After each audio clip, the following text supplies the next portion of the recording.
Hey, what's up, everybody? Welcome back to Mile Higher Podcast, episode 198. Today, we have another guest joining us on the show, and this is going to be a very emotional episode. We have David Robinson, who is Daniel Robinson's father, joining us for the episode today. And Daniel went missing less than a year ago. Yes. So this is very fresh, and like I said, it's very sensitive and emotional having David here today. He will be joining us here in a bit. And I just wanted to say before we start that we know you guys are going to do an incredible job, as always, of making him feel welcome on our show, making him feel supported. And we will have a call to action that we will go through several times throughout the episode, but also in the description box below of how you can help with his search for Daniel. Yes, so Daniel Robinson was last seen the morning of June 23rd, 2021, leaving his work site in Buckeye, Arizona. He worked as a hydrogeologist, so he went to a lot of remote locations out in the Arizona desert. He was last seen driving his 2017 blue-gray Jeep Renegade and is believed to have headed west deeper into desert terrain. And there's obviously more to this, but I just wanted to sort of give you an idea of what we're going to be talking about. David is still searching for his son today. He's leading search groups out into the desert to continue searching the area where his vehicle ultimately was found. So that we're going to go over all of that with him, and we'll be back with him here shortly. David, it is so great to have you in person here on the show. I've been following everything you've been doing online, and it's awesome to meet you in person. Sorry for the circumstances, but it is really an honor to meet you. Thank you so much for being having me on. I really appreciate you both. We appreciate you coming out here, and with how busy you are, and taking the time to help us tell your son's story. And hopefully, as a result of this episode, we can hopefully drum up some more resources for you, whether it's volunteers or through the GoFundMe, which we'll go over all of that here in a little bit. But let's just start off and just allow, our audience to get to know you a little bit, get to know your family. If you want to just introduce yourself. Okay. Yes. Of course, David Robinson. I'm from Columbia, South Carolina. Been born and raised there. My children, of course, born and raised there.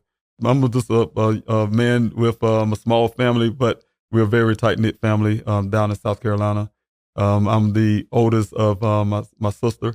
I have a younger sister and a younger brother. My mom decided to have my brother after my sister and I were pretty much about to graduate from school. So, so I didn't get to grow up with them. So sometimes I think, wait a minute, I do have a little brother too, but but yes, I have a younger brother, but definitely I'm the oldest out of the two siblings I have.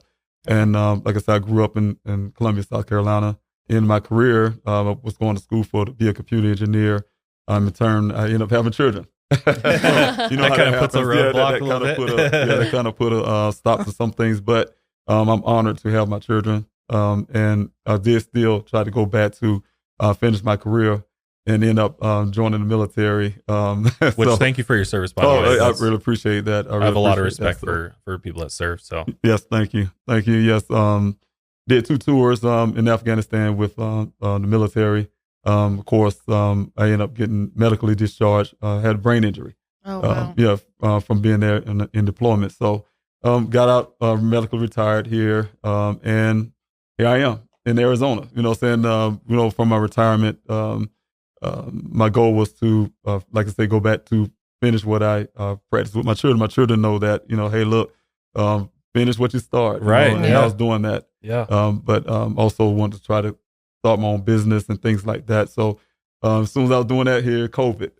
Right. I think all of us kind of suffered from that. But also I'm here in Arizona to find my son. So that's pretty much balling it from about me. Yeah, no, I think that's a good summarization. You and I were talking in the car on the way over here a little bit more about your military experience and stuff, and just for all the things you've been through with that, and now the search for your son. I just want to say you're a truly impressive man and individual, and we both have a lot of respect for you and what you're doing. I mean, you're a man on a mission. That's your mission every day, is to find your son, and we really respect you for that. Yes, and I appreciate that. And you've been in Arizona now, how many months? Since June the 26th, it's been going on 9 months now. Been here in search of my son. So It's amazing.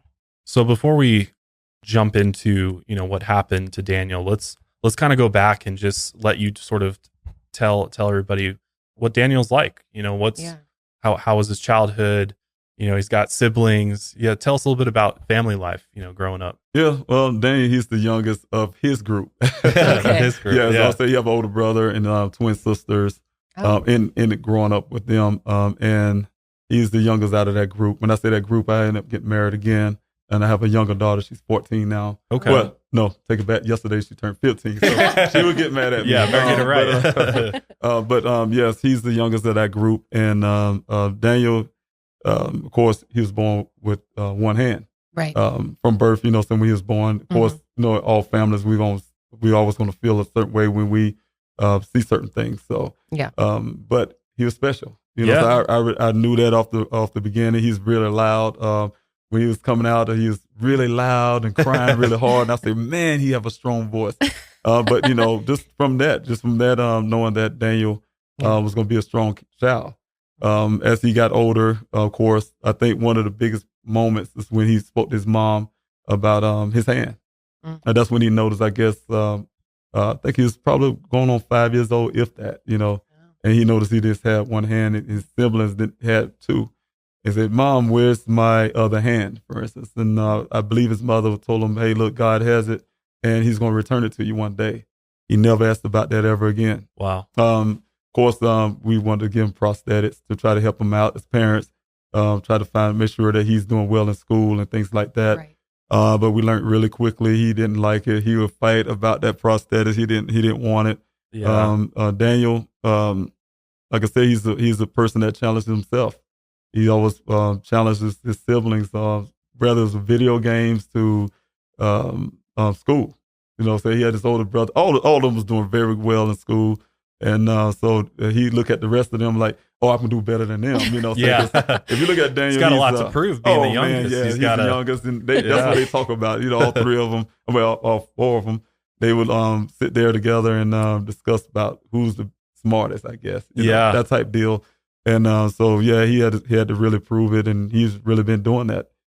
From teaching himself how to play the French horn. That was his first instrument. Oh wow, that's impressive. French Wow. horn. Yes, Wow. trumpet. He did that. A little bit of trombone. So that day, he just challenged everything, and when he wanted to do it, he just actually do it. That's amazing. I mean, that's also a testament to you as a parent and instilling that in your kids. And one thing we want to make sure that Daniel, he never got treated as we don't see it as a handicap. He was born that way. He used to Special, it. yeah. And he definitely proved that point to us. Hey, look, this is what I am. I'd rather go without prosthetics because this is who I am. I'm I love who I am as a person. Embrace it Right. rather than That's right. make it, Yes. something. Exactly. Yes. Yeah. So he played sports too. He tried a little bit of football. He didn't last long in it, but he tried a little bit of that. Yeah. He did sports, as in lifting weights. He did a little bit of weightlifting in high school, but that's pretty much it when it comes to sports. So really, like academics was first priority. That's right. Was he is he doing AP classes and that kind of stuff too? Yeah, that's right. Yeah, he's always been in some type of honor class and things like that. He was, I think the thing was called, I can't think of the name of it right now offhand, but he's always had some kind of awards growing up in high school, junior high school, and then high school, all the way up, coming to what is it called? It's like Honors? scholars, honors, all-star, yeah, all-star or something. Gifted I forgot what it was. talented, Right, something Yeah. similar. But he's always having some type of awards because, like I said, he tried to challenge his siblings. So of course, Yeah. yes, because what you were telling me is all four siblings are in the science, they are. STEM world, and Wow. which is really cool. That's right. Yes. Runs in the family. Scientists, some type of scientist. Yeah, and it's funny because we have our conversations even to this. Before Daniel went missing, we have conversations and people look at us like, "What are they talking about?" Because we'll just break things down. So no matter what it is, Yeah. that your dog Yeah. would have came around, for instance, a certain way. Oh, they do that. They roll on their back because they mean this, that, blah, Yeah. blah on the science level. That Yeah. type deal. Right? We That's break awesome. everything down. And you guys are analyzers, and That's right. you That's know, right. sort of have that scientific Right. method running through Right, the all the blood. time. Yeah, Right. yeah. we may have debates like that. So Yeah, Yes. that's really Yes. cool. I mean, education's so important, and obviously that was what really drove him, through his childhood and Right. through high school, and then where do you go to college? Well, he went to college, the College of Charleston. Well, his siblings, two of his siblings, twins, they went to the College of Charleston also. Okay. So they graduated before he did.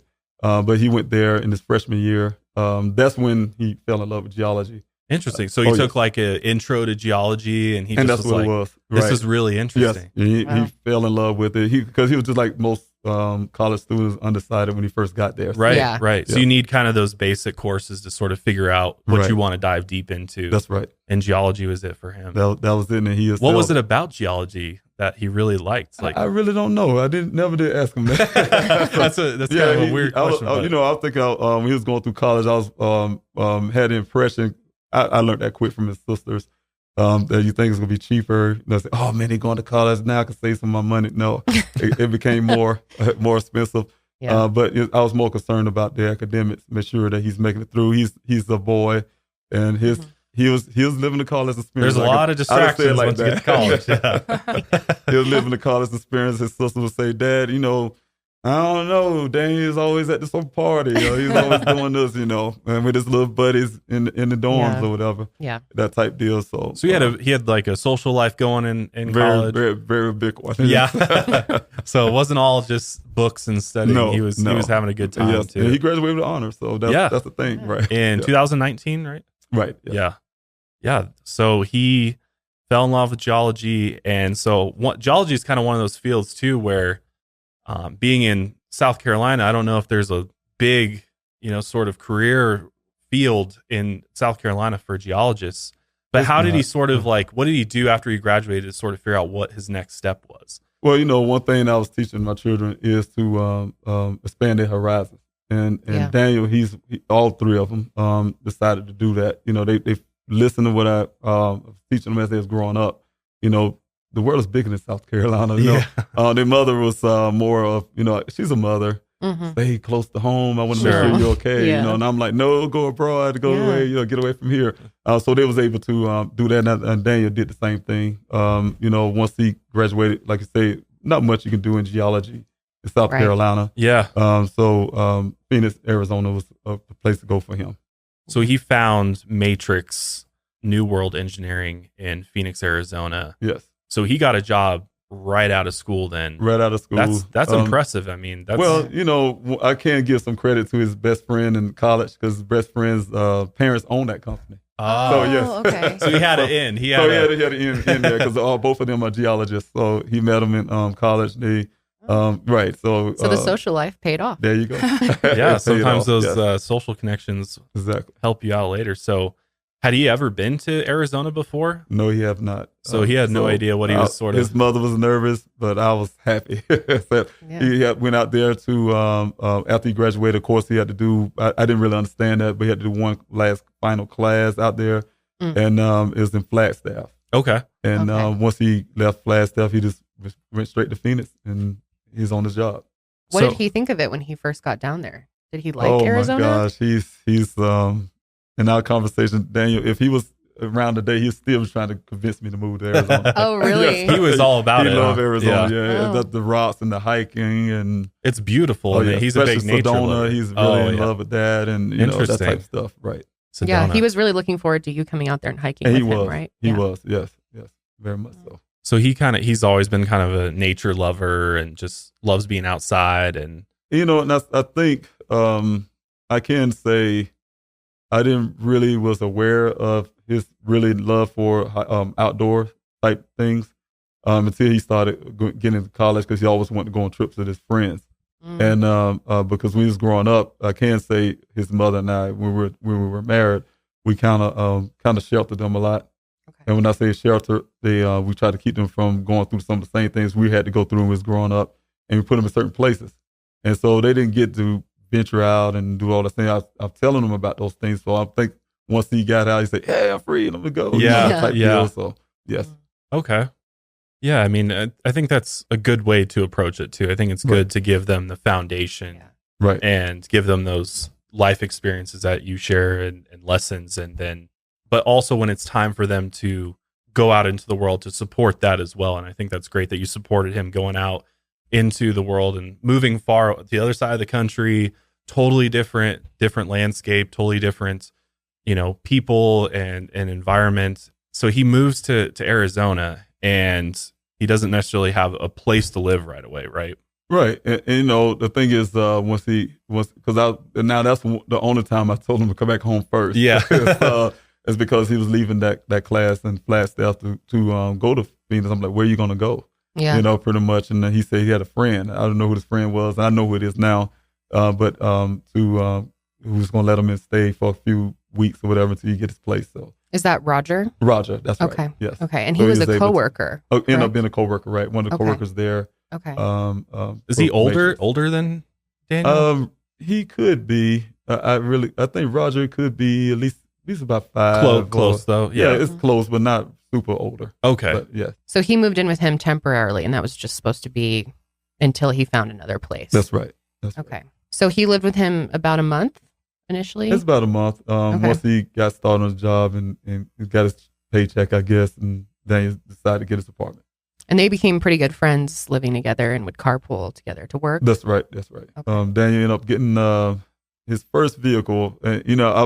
What I'm thinking is, Daniel, I was really proud because when I started seeing him practice some of the things I was teaching him as a young boy, is like fixing the cars to put him and his brother up on his sisters too, but under the vehicle to teach him how to fix the car and things like that, good. or how to change your oil or whatever the case may be. And he ended up getting a little cheap little car. Dad, I got this car, and I was like, okay, it was raggedy. Yeah, but be working on that a lot. Yeah, it seemed like it would break down every day, but he kept it together. He used all those tools and those skills. That's great. Kept that thing running. Kind of a challenge. And get to work on time. So that's the first move he made. I was really proud of that. He's starting to show his manhood, taking care of himself, and he went there from there and ended up getting the vehicle they have now.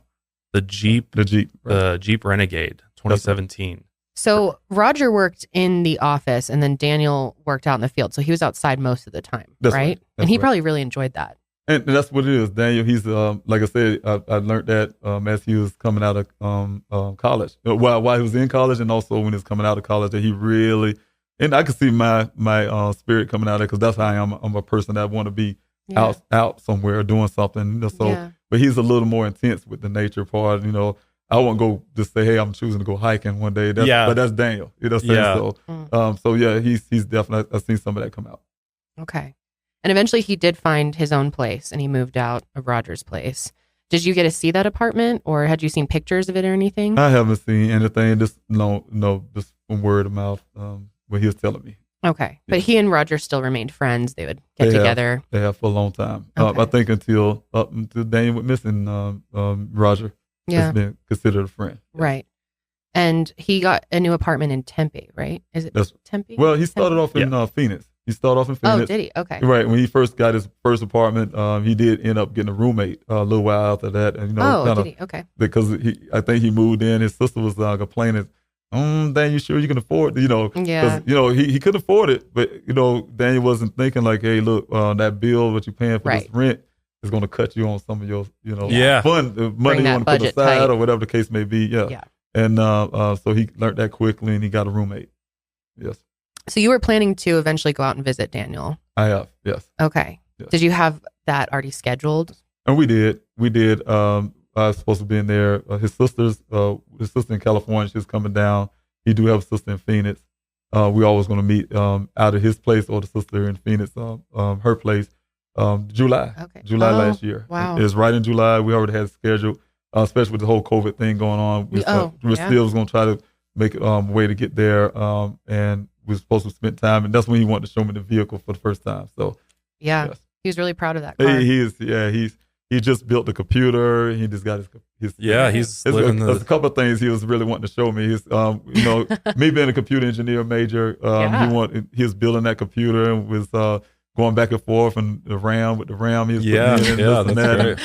And he wanted to show me that personally, and also he wanted to show me that vehicle. So July was the date that we thought, the month that we decided that I was going to be here. Okay. In Arizona. Yeah, Josh was into building computers too. Oh yeah, it's good. Yeah, It takes a lot of time. Yeah, It does, yeah, but it's fun. It is fun. Yeah. It is fun. I've built 4 or 5. I built one for her dad, Right. my brother, a few other people. Yeah, it's fun to learn about the individual components of it, and Right, you know, right. when you go and shop each That's right, yeah. component, and then when you get them all, and then you take a picture of all the boxes. That's and right. Then you That's got right. the case, you start building it. Yes. That's really cool. I know. The more I learn about Daniel, I'm like, he's my type of guy. Let's go to Right. Sedona and then go home and do Totally. some gaming on the computer. So Yeah, especially gaming. He was a big gamer also. Yeah, Really? pretty I much. didn't realize that until I had to go clean his apartment. You know? Oh yeah. Oh man, he had Yeah. 2 screens on his computer. Just the one side for Oh. gaming and the other side for whatever you had to do. Yeah. Yeah. He's like, I'll do homework over here and Right. Yeah. Yeah. I'll keep my game up over here. That was me through college too. So sorry. Go ahead. No, go ahead. I was just gonna say, Davisha moved out there in March of 2021, right? Yeah, it was a year after Daniel, because he went right out of college, and then she came out a year after that. Okay, and She he must stayed have with been. him for a while. As a matter of fact, Oh, for at really? least about a month before she got her apartment. So Oh, that's nice. Yeah. And they're pretty close. very close. Very close. That's awesome. He must have been really excited to have her there then. And that's what they do. Every weekend, pretty much, they go hiking and things like that. Oh, So, that's right. fantastic. That's So glad awesome. they had that time. So he's working at Matrix, which being a field geologist, I mean, easily putting in tons of hours, working hard. So then he decides to drive for Instacart. Why did he do that? You know, I learned that, and I was wondering why, because I didn't actually. The crazy part, we talk about everything, Dan and I. The first time I even heard about Instacart was the 2 days before he went missing. When I had that last conversation with him, I didn't realize he was doing Instacart. And Yeah. one of the reasons I found out later with his sister is because of the job, Matrix. What they would do is they didn't pay for some of the things that he had to carry, like the equipment to the gas to whatever, to make it to these well sites. What they do is a expense report, and he had to do after he finished putting everything up front, supply, whatever the case may be. He had to put in an expense report, and then they take their time to pay Reimburse him him. back. Yeah. So he needed to pay his bills, and that's the reason why he did that. Okay, that makes sense. He didn't want to Just have to curious. like have his Wait on that. normal Right. budget be hit by his work Right. expenses. That makes a lot of sense. Yes. Yeah, that's kind of weird for a company to make you Right. front that up And front. he did express how stressful that was for him. You know, he's Yeah. almost about to get behind on bills, and he didn't Yeah. like that. Right. Yeah. So, Yeah. yes. Well, I It's- mean, to be resourceful enough to Right. then figure out how am I going to be able Instacart to. was the way to do it. Right. Yeah. So, You yeah. can Very make your own flexible. schedule. Yeah. right. Yeah. So it seemed like in kind of the first half of 2021, things were going pretty well for Daniel overall. And you guys were happy about his situation, felt Yes. comfortable. But then things started to become a little concerning for you at some point, kind of noticed that he wasn't his usual self. Well, that's the thing, and I think a lot of that being misquoted, especially on my part. Okay. So we did have some things with I guess a lot of that what you were talking about probably came from the police report. Yes. Yeah. Yeah, and one of the things is that gets me with that is, Okay. and I know I'll get really touchy about it because Yeah. it makes me angry. Yeah. I understand that. You know, my daughter and I, when I first got here, I keep saying here, I'm still think I'm in Arizona. It's okay. Pretty much. We're close enough. That's right, close enough.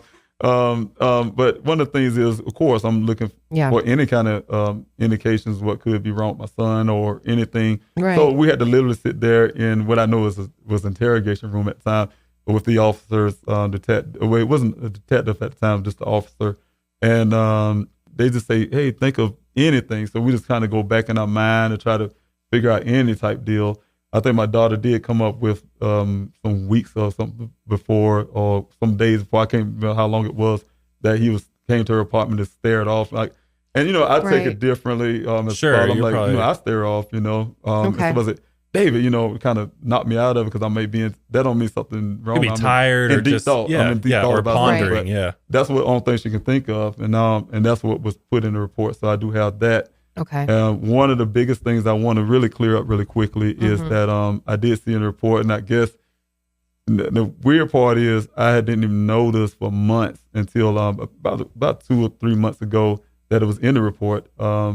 This year I found out it was in the report all this time, and I didn't know that. I said as a father that Daniel was in love with a woman that he didn't know, for instance. Things like that would kind of indicate that something was going mentally with my son. Right. I have never said that. I never said he was acting strange and for weeks and things Really? like that. Okay. Because I couldn't think of anything. Because me and my son just had a normal conversation a few days, 2 days prior to him going missing. Oh, you did? Okay. We talked, Daniel and I, we talked for 2 hours every time. I'm not just saying one time, every time. Yeah. And that's only because that's the way he and I talk. We always, like I said, debating about something or some science thing. And he was always talking about his future, what he wanted to do. Okay. All that kind of stuff. So that always plays a part in our conversation. So I want to say real quick too that when we do have that conversation, always every time Daniel call or I call him, we know it's going to be 2 hours.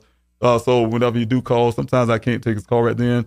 I'll send him a text message. Hey, I'm gonna call you back because if I'm in the middle of something, I know I got to set aside 2 hours. Right. You're like, this ain't gonna be quick. It's not gonna be a quick long call. So that's how me and Daniel talk. So if he would have said anything strange that night, or you would have picked up. I would have known. Yeah, you would have known. Now, I can't say some things. Listen back to that conversation. I'm like, why didn't I give him this advice or that advice?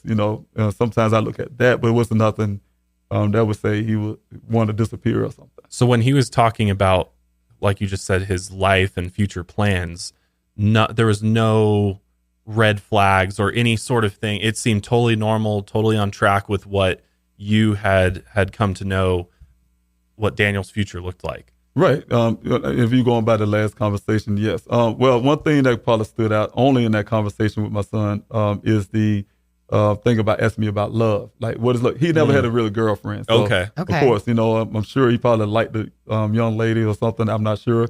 But he just asked me questions about it. Hey, what is love? And, that kind of thing. Normal for me. It's normal. Right. Because Daniel always asks me. He's an inquisitive guy. Fatherly he comes advice. to me. About what certain things. So that's the only thing he ever said about love. He never did ever say he was in love with a woman. He didn't know he was in love with this young lady and things like that. Nothing, no indication that he was sad or depressed about nothing. In fact, him and his sister was planning to go hiking that weekend. So before he went missing. Okay. Right. Yes. Did he take a trip to San Francisco and not tell you guys, or?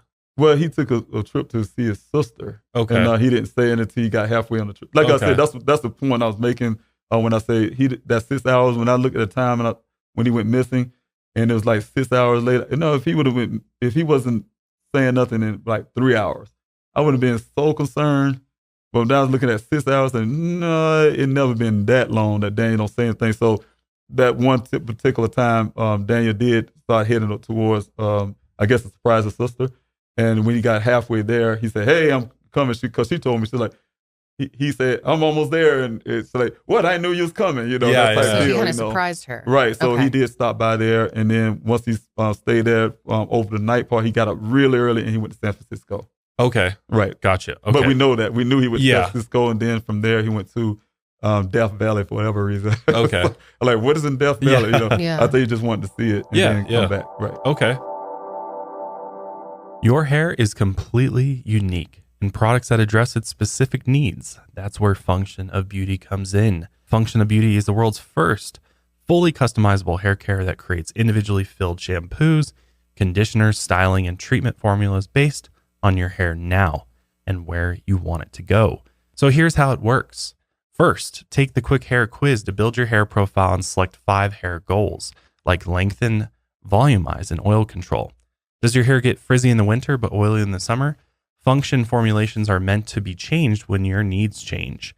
Next, choose your color and fragrance, or go dye or fragrance free.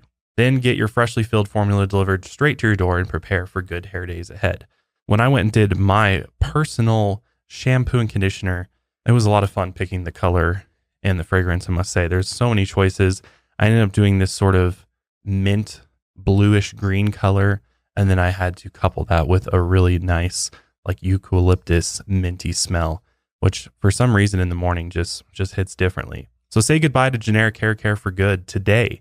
Go to functionofbeauty.com/milehigher to take your hair goals quiz, and you'll save 25% on your first order. Again, go to functionofbeauty.com/milehigher to let them know you heard about it from our show and to get 25% off your first order. That's functionofbeauty.com/milehigher to take your hair quiz and save 25% on your first order today. We all know that good health starts with good habits, and Quip makes it easy by delivering all of the oral care essentials that you'll need to care for your mouth. The Quip electric toothbrush is loved by over 7 million mouths, including ours, and it has timed sonic vibrations with 30-second pulses to guide a dentist-recommended 2-minute clean. A lightweight and sleek design for adults and for kids, with no wires or bulky chargers to weigh you down. It also has a multi-use travel cover that doubles as a mirror mount for less clutter. It also has reusable handles in a range of sleek metal hues, including the best-selling all black and all pink, as well as bright plastic colors sure to make a pop to your bathroom counter. On top of your brushing, you can upgrade your Quip with a new smart motor to track and improve your brushing with the free Quip app. You can earn amazing rewards like free refills, products, Target gift cards, and more. Beyond the brush, Quip has everything you need to build a complete routine. Josh and I absolutely love their anti-cavity toothpaste. It comes in mint and one of my favorites, watermelon, and it really does help prevent cavities. If you go to getquip.com/milehigher right now, you'll get your first refill for free. That's your first refill free at getquip.com/milehigher, spelled GETQUIP.com/milehigher. Quip, the good habits company. So it's really helpful to have you here to kind of clarify some of this stuff that's in the police report. Can we talk about when Daniel went to Davisha's house and supposedly sat on the couch silently for 30 minutes? I know you just kind of mentioned that. So you think that wasn't to be taken as seriously as it has been? Yeah, because I didn't hear my daughter say 30 minutes. So I don't know the 30 minutes part, but I didn't know That's a long time. Yeah, that's a long time. And that would be a long time. I didn't hear her actually say, I don't know if she said this to the officer. She never expressed that to me because she's really concerned about some things she didn't say in that report. Okay. But as in, I can't right now verify if my daughter, because she didn't say that to me. That was 30 minutes. She just said he stared off and that type deal. Okay. So she thought maybe it was a little odd. Right, because we're just sitting there in that interrogation room trying to think of anything we can think of. That's the only thing she can come up with. Yeah. Okay. Right. And of course they hear it wasn't that. like the day before, because the day before she saw Daniel before he went missing, and she didn't have anything to say. Yeah, or he was acting odd or strange. So they obviously are going to make note of that because it kind of fits the narrative. Fit that narrative. Right. Gotcha. Mm-hmm. Okay. Especially with sort of the next thing sort of in the timeline. On June 12th, 2021, Daniel was delivering for Instacart. Right. He got an order to drop off some alcohol at a customer's house in Laveen, Arizona, which is a suburb of Phoenix. And the person who answered the door was a young woman named Caitlin. And Caitlin and her friend were drinking that night. And when they went to answer the door, they struck up a conversation with Daniel. And according to the report, it says the girl said that Daniel seemed really nice and they invited him inside and they exchanged numbers. Does that sound accurate? That's a hard. I smile at that because my smile sometimes be pain, anger and stuff like that, a little bit sometimes. Yeah.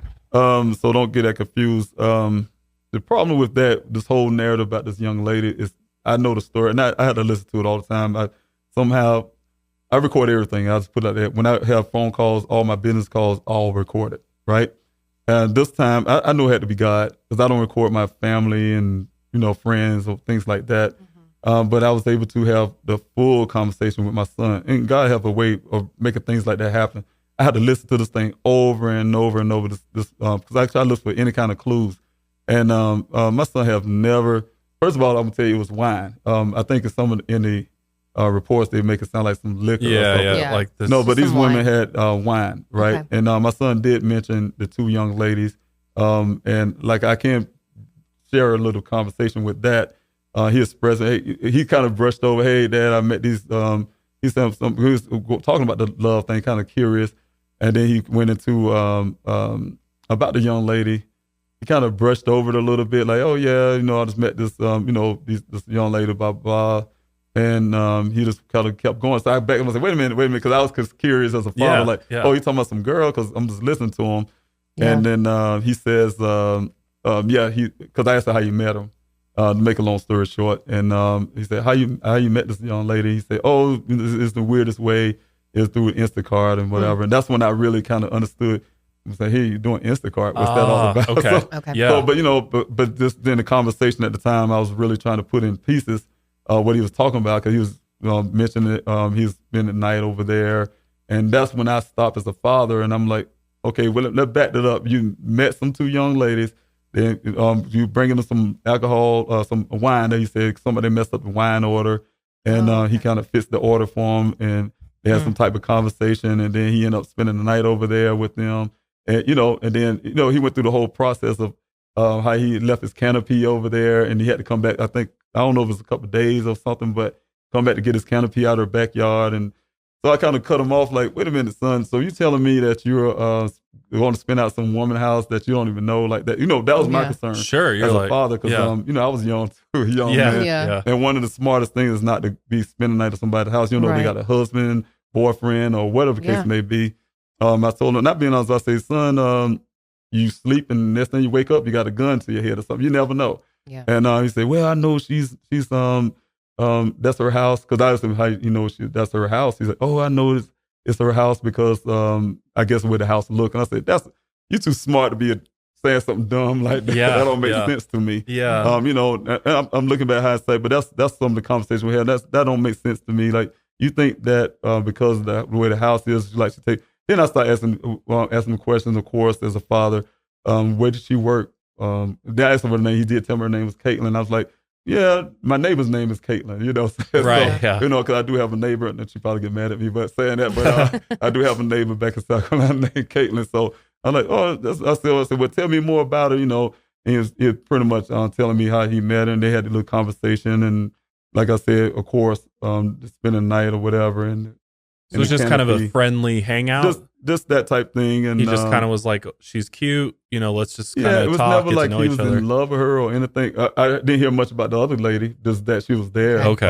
I didn't get a name or anything from my son or anything like that, but I do know some other lady was there also in that contest. Yeah. Okay. So what canopy is that?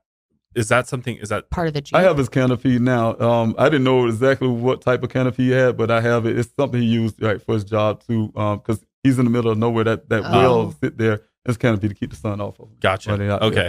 Right. That makes sense. We were kind of confused about what that was. It's a little portable. Just stands about this tall. Folds up, throw it in. Right. Okay. And, Gotcha. So he just used that for that. But yeah, he went. He told me that he, like I said, spent the night with her and things like that, and that he pretty much left and ended up leaving his canopy. And then I asked him, I didn't ask him the question about the canopy because in my mind I was thinking about it also. He said, my canopy was in her backyard. And in my mind, like, what he was doing in the backyard with a canopy? In my mind I just couldn't put that together, but I didn't ask him that, right? So I don't know the reason why he had a canopy in the backyard, but yes. So the report says that she sent him a podcast at 2:30 in the morning. Do you know anything about this podcast? I heard about the podcast, yeah, because matter of fact, he did tell me about the podcast, that she sent to him. He said, some kind of podcast. I didn't really pay that in mind when he was telling me, but he said some kind of YouTube thing she gave him. Okay. And he sent me a link to it and she said he had some kind of ego or something. I said, no, you don't have no ego. He's really, like I said, his personality, he's very sure of himself, confident guy, and it may come off as an ego, you know what I'm saying? But no, he's very confident in himself. And I was like, the conversation we had was like, why she think you have an ego? You know what I'm saying? So that was one of the conversations we had about her, about the young lady. So the podcast was by Eckhart Tolle, right?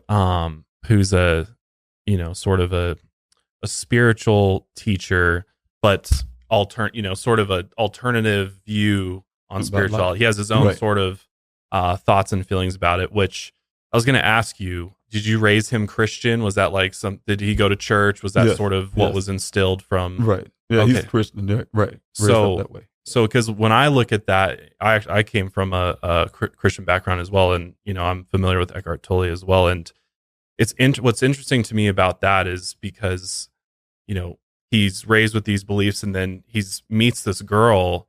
And perhaps that night they had some type of deep conversation or talk, or maybe she was sharing her personal beliefs with him.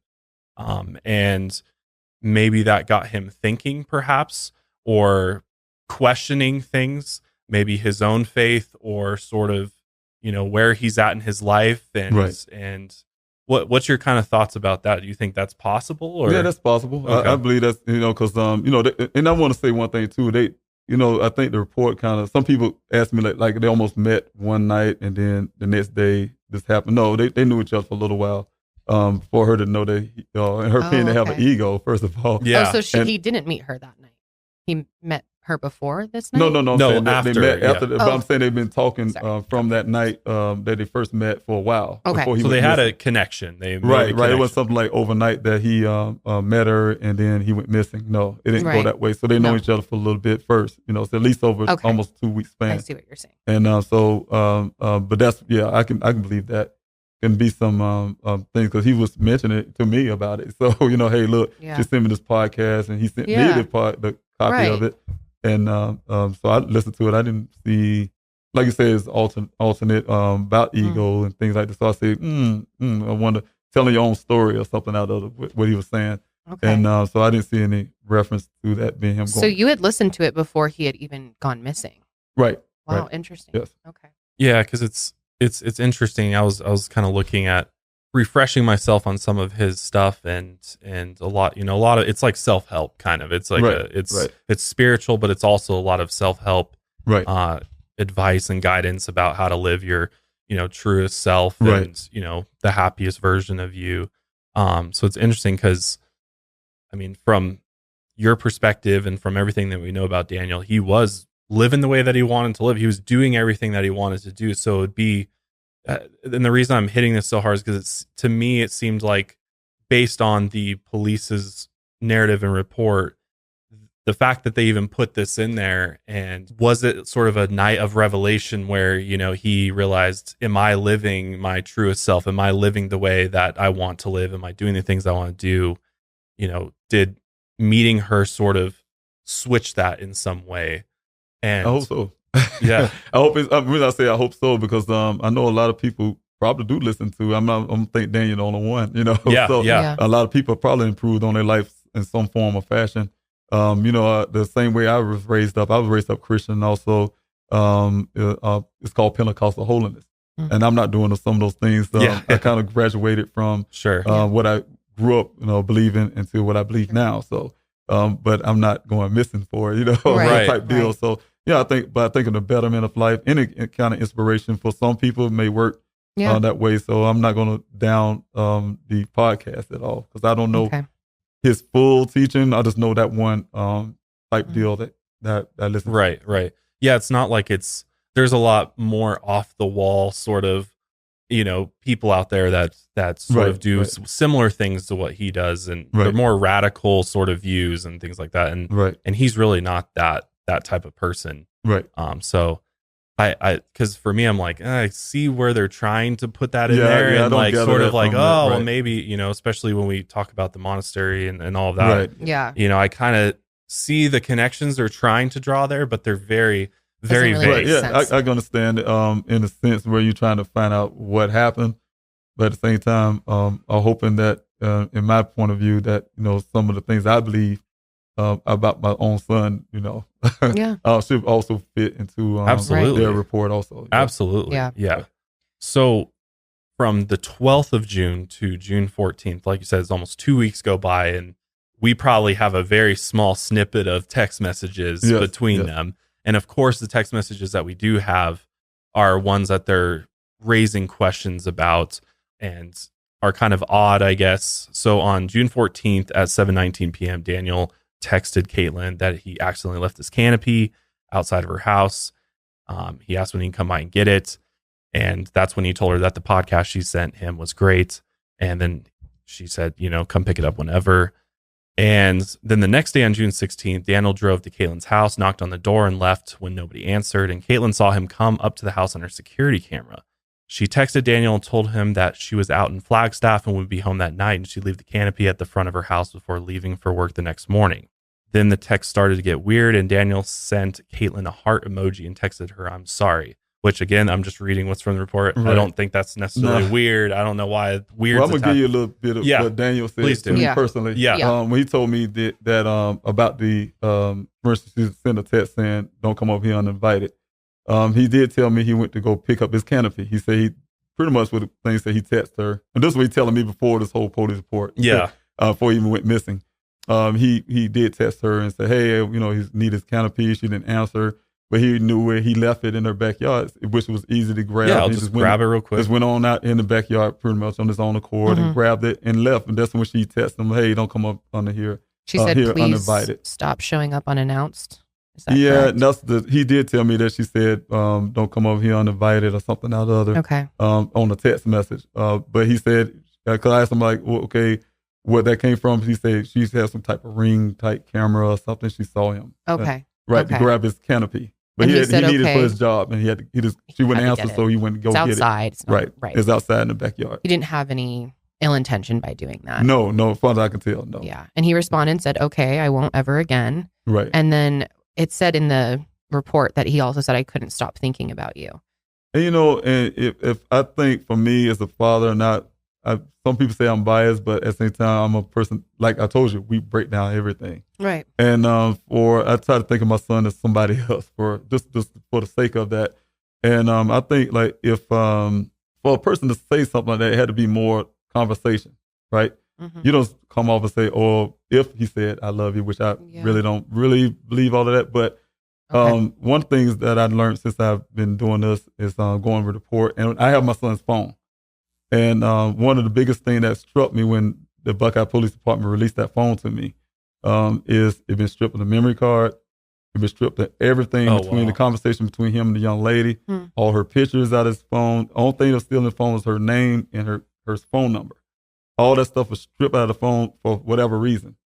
Then that department allowed this woman to upload her own hearsay. It's like a hearsay. Yeah. Her own side of the story into their report.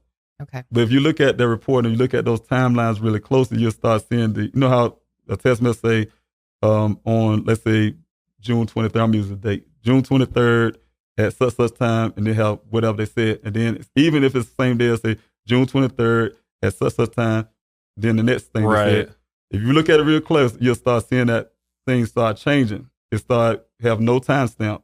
He said this, she said that, blah, blah, blah. If you really look at that report really good, she uploaded that herself.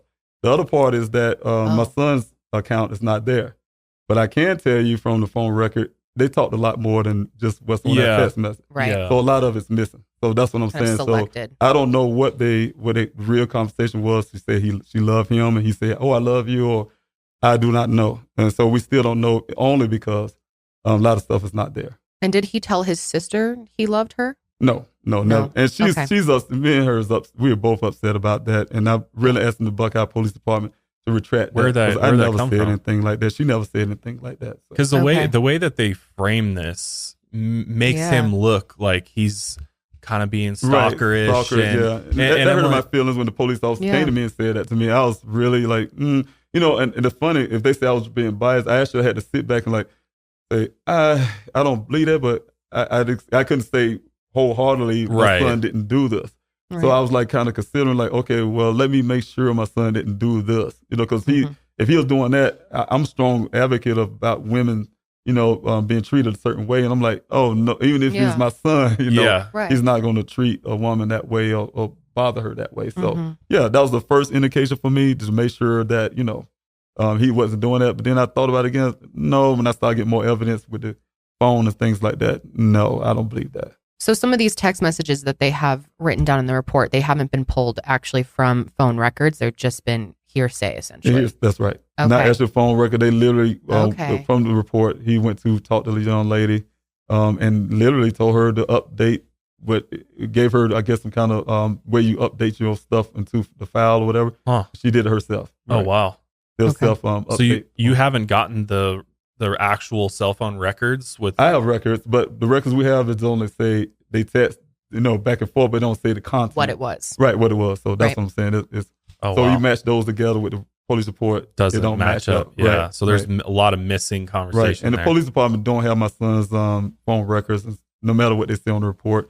They literally, I wish I had my phone with me, but they literally sat across from me and my daughter, and the phone was in her name, so she was able to go pull it up, his content, and where the phone record, and she held on this side, they sit on one side of the table, and we're strolling down the phone thing, and they saying that's what they call getting the phone report. Literally holding it up in front of their face, and they looking at it, and that was it. Wow. Wow. Right. So they never got paper copies from us to this date. Never asked for it. But it's written in the report as if it's as what they play happened word exactly. games, and I don't like that. That's You'll see that all through the report. And that's what made this really confusing and why it's so great to have you here to clarify. It's word games. I already know that. Yes. So the text messages we have in here are essentially from Caitlin. She wants self upload.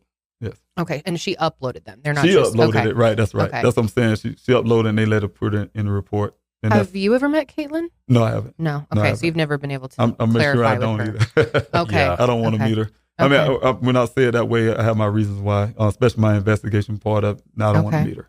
Okay. I let my investigator do that. Yeah, for sure. So your investigator has met with her? I don't know. As far as I know, I'm not sure. No, my former, yes, he did, but my new investigator, I don't know. Did Daniel talk to Davisha about the podcast, or is that? I believe so. I know he just talked to me about it, but I'm not sure if he actually talked to her about it. But she said she heard about it, so yeah, obviously, yeah. So if that's the case, then that sort of affirms that he was thinking hard about that. Like they definitely, she showed him this, and something clicked with him, and he was interested in it, and it may have just been, it's just another way to look at life. Because he also, in that conversation, that last conversation with me, he brought it up. So I mean, he's like, she think I had this ego, right? Something out of other, and my main concern, no, you don't have, like, again, you don't have ego, he's just confident. Right. Confident in himself. And I know my son, so yes. And it doesn't have to go farther than that, though. Right. No, I don't think so. And because it's just. But he did want to kind of, I guess, I could tell he wanted to make sure that why she said, because I want to know why she was saying you have ego, you know. Yeah. No, let's examine that a little bit, you know, that type deal. Right. And so I had to reassure to him, it's not an ego, you're just confident in yourself.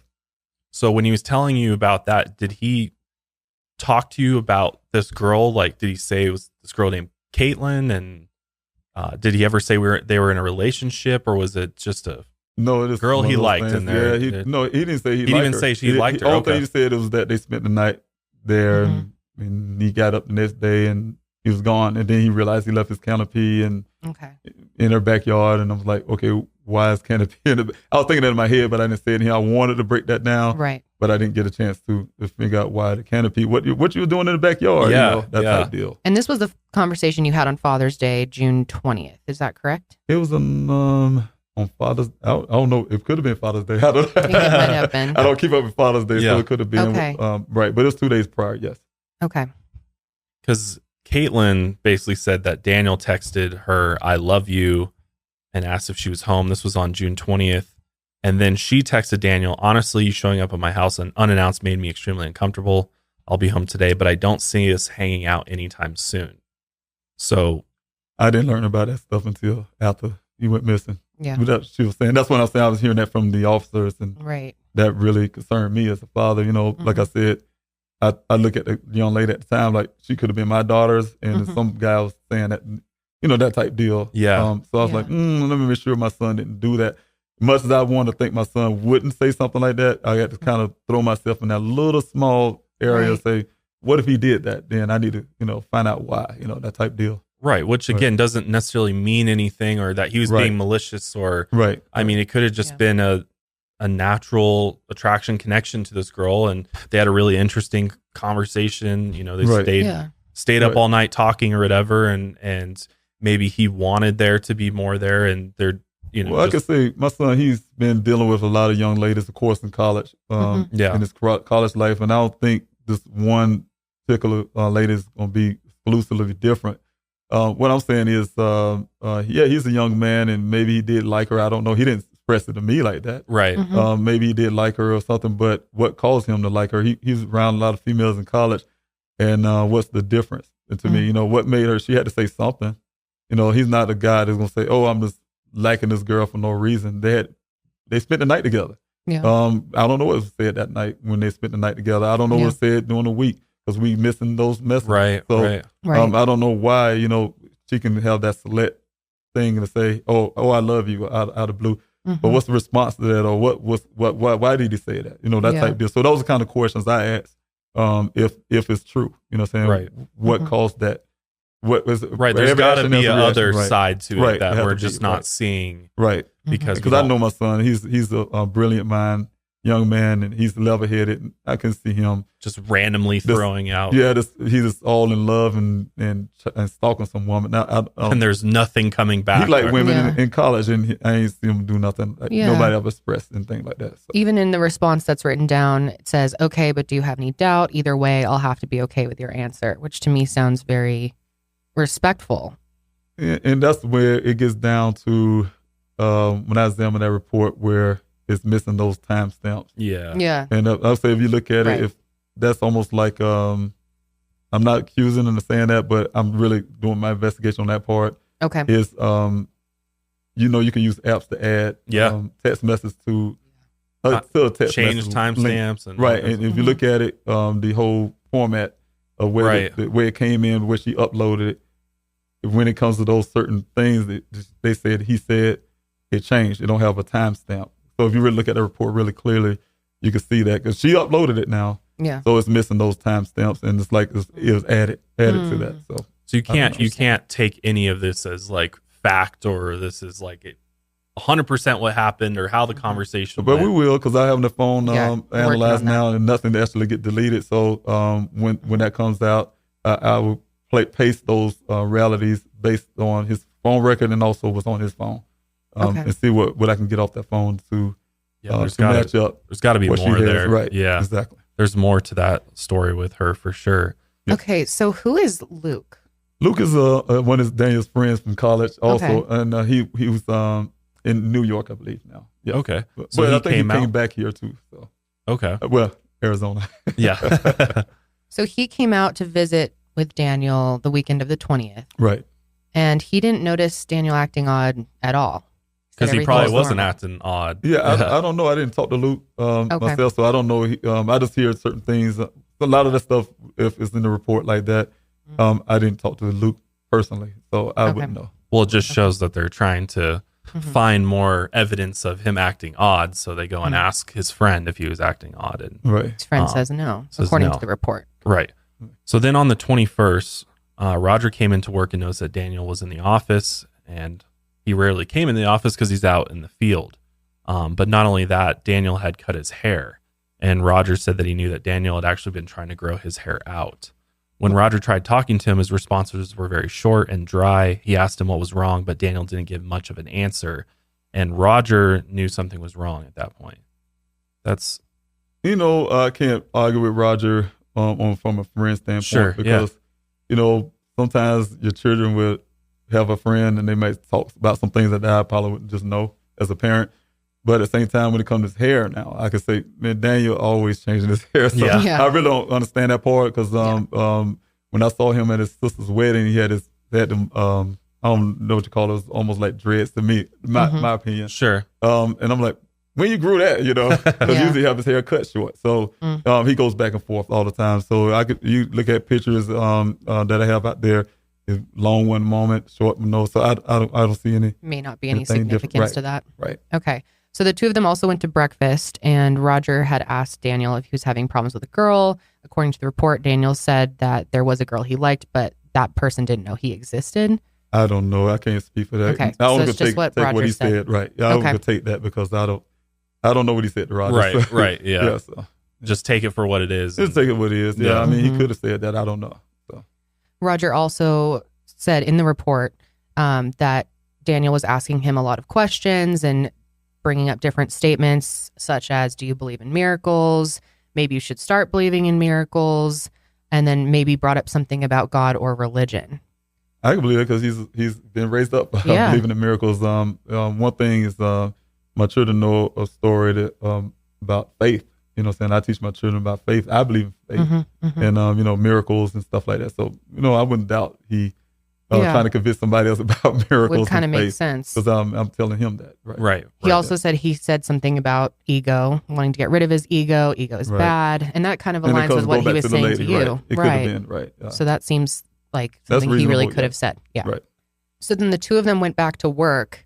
And a short time later, Daniel left the office with a box, and he didn't say bye to Roger. Do you know anything about the box, or? No, this is the first time I've even heard that. Okay. Box. No, I'm not sure. Which, I mean, that could just be something for work or in the office that he had to grab. That's why he went there. I mean. Yeah. Well, and I do know when I talk to Matrix, I had several meetings with them when I first got here. They told me that they, like you say, like Roger would say, they rarely ever seen him in the office. Even coming up to that day, they haven't seen him in the office. So that's why I was trying to figure out when they say, coworkers were saying he was acting strange, but he wasn't even in the office. That's what they told me. Right. And personally, they told me that in the board meeting. But at the police report, it said something different. They talked to these coworkers, specialists. I think it's Steve Miller or something like that. I have never met him, and I've been up there a lot. But I know of Nathan Miller, for instance. He's one of my son's boss.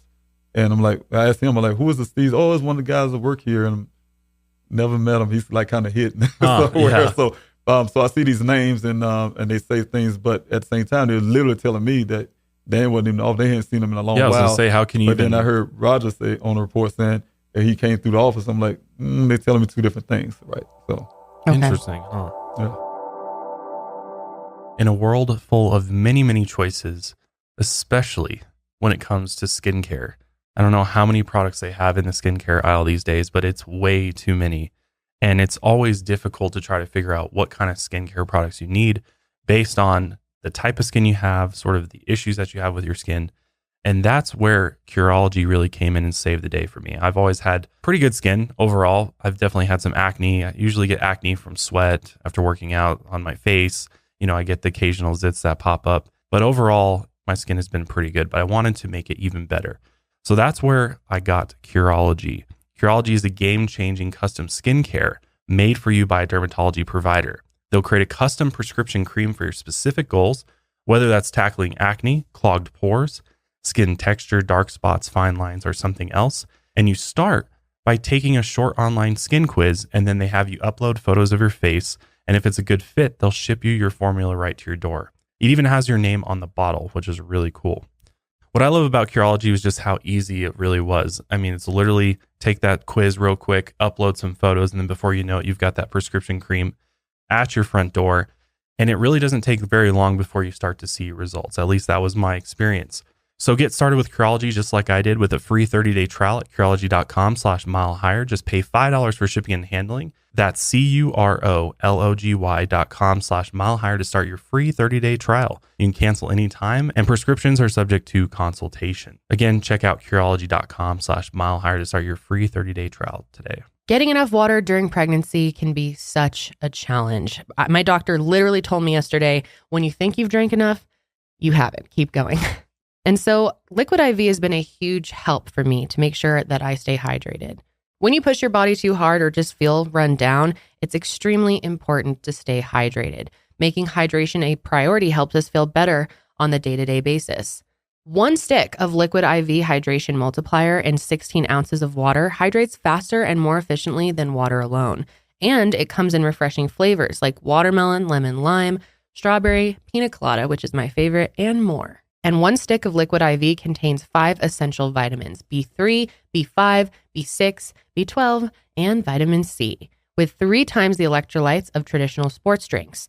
Plus, it's made with premium ingredients. It's non-GMO, free from gluten, dairy, and soy. And it's so effective because of the science of cellular transport technology. It's designed to enhance rapid absorption of water and other key ingredients into the bloodstream. And we love Liquid IV because they are on a mission to change the world. They have donated over 20 million servings globally. And you can grab Liquid IV in bulk nationwide at Costco. We love Costco. And you can get 25% off when you go to liquidiv.com and use code MILEHIGHER at checkout. That's 25% off anything you order when you use promo code MILEHIGHER at liquidiv.com. Experience better hydration today at liquidiv.com with promo code MILEHIGHER. So maybe we'll go through some of this part of the timeline a little later, just for the sake of time, as far as what Daniel and Roger had said and just some of this other stuff from the report. Well, and also text messages that went through. Because, I mean, now we know that the text messages are not, this is not pulled from, no, official it's not record. Something they actually pull, actually subpoena. They call it a non-criminal case, so they can't get a warrant and pull it from her. Right. So they had to rely on her uploading herself and give them Volunteer, what they didn't take her phone, for instance, and say, Yeah. hey, let me get your phone, and took it. So she could have been Right like, out let there. me Yeah. edit Right. these around a little bit and move it around delete or this. get some, right, exactly. I don't know. I'm not verbally going to say I could accuse her of it, Right. but I have my suspicions, you know, Right. so because of everything I know from an investigative standpoint and from my son's record, it don't match up. That's all I can say from facts. Yeah, it don't match up. So we know based on surveillance footage that Daniel arrived at the Waffle House in Tempe. Is it Tempe? Tempe. Yes. Okay. And that was at 6:02 p.m. Is that? It sounds about right. Yeah. Okay. It sounds about right. Okay. And this was around the time that your daughter said she started getting Daniel's emergency texts. Yes. And that's the truth on that one. Yeah. Okay. My daughter told me, she called me about it. Okay. Yeah. So what did these text messages say that he sent to her? She called me because she was worried about Daniel. I didn't know they have this thing where, because it's only them two in Phoenix, and where he's in Tempe, she's in Phoenix. Yeah. At that point. And they had this thing I found out where if something, because they don't know who rely on each other, something was to go wrong, they're supposed to be able to text something and they'll know. Okay, It's something right. they do. Something's it's like up, a yeah. safety mechanism. Safety Sure. word. So he did this Yeah. thing and say it's emergency, I guess. That's their code word or something, I guess. And he did that. And Okay. so she got word and then she called him. He didn't answer. So she freaked out and called me about Yeah. it. And I said, well, go to his apartment and check his apartment. She did go there and his car was there. But he wasn't there. You know what I'm saying? So to make a long story with that, come to find out he went to the Waffle House. He says because while she was there at his apartment, he showed up, and I heard her over the phone. She said, "Where you was at?" Kind of yelling. And he said, "Oh, I just went to the Waffle House." And he called a bus or something out of it, and then he called an Uber back or something out of it. And she was trying to figure it out why he did that. But they ended up getting off the phone later. They told me that he was pulling a Daniel when he said, he said he was pulling a Daniel. She asked, "Why you putting mercy?" He said, "I was just pulling a Daniel. Daniel, that means that I was giving a mercy just to see how fast you'll react." And that's it. That's pretty much how that goes. Okay. And so the waitress at the Waffle House reported, according to the police report, that Daniel seemed out of it, skittish, and off, and that he didn't respond when she tried to make conversation with him. And she'd seen Daniel at the restaurant before, and his behavior that particular day was different. Is that correct? to your And understanding? that's not. And the reason why I say that's not correct because Daniel only been in the Waffle House one time. Oh, really? Yeah, that's what he told my daughter and myself. He only Okay. been there one time, only once. It's like he's a regular customer. Yeah, I was gonna say We didn't even know yeah. that he was. They had a Waffle Yeah. House in Arizona. Okay. We have them in South Carolina, and was actually like, "You actually have a Waffle House there?" He's like, "Yeah, I went to this." He found one near. So that's what I'm saying. That's the only time he ever been to that Waffle House. So Okay. it wasn't like he a regular customer for this Right, man to Okay. say right. that. But I do want to throw out in my investigation. I'm not going to can go deep into it, but I can tell you that I was told there was actually the Buckeye Police Department detective told me they received the videotape. They explained, "Oh, your son was there for a little time, ate, and then he just left pretty much." Right. Okay. But what they did is they never gave me. I asked them for a copy of that videotape. They never give me a copy of anything. What they did is gave me some pictures, still pictures of the video, and I thought that was very strange. Yeah. But I can tell you, and I'm just gonna put it out seriously. They have a lot of questions about those still video because of the time. They had to answer for a lot. He was there for a while, Yeah. but it's they're going to answer for some little smaller areas in there that's not accounted for. I just Okay. put it like that. That I'm really looking into. Buckeye had to answer that. So what I see, it indicates that maybe somebody else was there with them. So that's the thing I'm looking into right now. Okay. Yeah. Right, trying to figure out Right, who else. just by the pictures, I think they think I'm not smart enough to look at timestamps and things like Yeah. that, and on the picture itself. And there's some more details to that video and him being there than what they're putting out in the public. Not Yes. what, because Do you- they said he left the Waffle House at 7:10, Right, and yes. and you That's don't. what it's saying, and it's he did at one point. I'm about to put some things out, but yeah, it's some more to that, and I will be Okay. putting that I out was pretty gonna soon. say, yeah. I mean, Right. I'm just thinking too, like the fact that he didn't drive himself there. Right, That's Yeah. kind of suspicious because you're Right. like, well, Yeah. you're just going to Waffle House. You're not going to the bar. Yeah. This is right. you're just grabbing Strange. some food unless But you there's don't a lot want. more to that. Yeah. Yeah. I really have answers to that. I mean, like detail of who and that type deal. So you But know I'm putting that who together. was also there. Right, but I do know it's in some indication that somebody else was there with them. Right, Okay, that would So- make sense. So it was almost a meeting Right. going on there. Mm. pretty much. Right. Okay. Okay, and then Davisha saw him at his apartment at some point in the night, maybe around between 7 and 8. Does that sound right? I can't remember. She called me about it, and I Okay. was like I said, I was on the phone, and she said, "Dad, I'll call you back," because I hear him in But the she did- background okay. explaining why. So she we was did at- see right. him that night. Uh-huh. Okay. So that brings us to June 23rd. Daniel got up, got ready to go to his job site, that he had never been to this job site before. He also had been meeting with a coworker that day for the first time. And then they were going to be testing groundwater in a remote location in Buckeye, about 45 miles southwest of Phoenix. Is that correct? Yes. Yeah. They say he met him out there, right? And I do know that because his phone record. He called and even text to find out how to get to that location. Ken did meet him on the road Okay. out there, and he directed him. Daniel just followed him into that well site. Yes. Okay. Okay. So the timeline per the report kind of goes like this. At around 6:26 a.m., Daniel left his home in Tempe and drove to a Shell station in Buckeye. Surveillance footage from the Shell station showed that Daniel was there from 7 a.m. to 7:03 a.m. He bought Right. $3.83 worth of gas. So basically a gallon. That was on his bank statement that we told them. Right. They didn't actually see that. Like I said, going on the phone like this. So that's where Yeah. they get that from. Uh-huh. Okay. You think And it's that just was enough to get It's a out there? charge. And he wouldn't put $3 in an SUV. Yeah. And that's one of the things I asked for. They say they have surveillance, right? And I asked for those surveillance pictures, or like they did, they would not release that to me or show me anything. And so that made me suspicious. Too, they know more, and who really pumped that gas. I really have questions about that. So, and why they would say just $3 some change or whatever Yeah. it was of gas. That don't make sense to me with my son.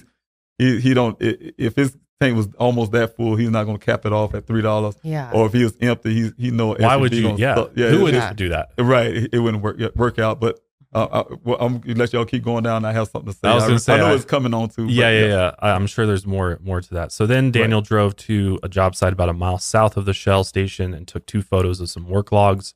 And it's unknown when exactly Daniel left this particular job site. That's the first one off of Brado. Okay. So then at 8:10 a.m., Daniel sent a text message to his coworker.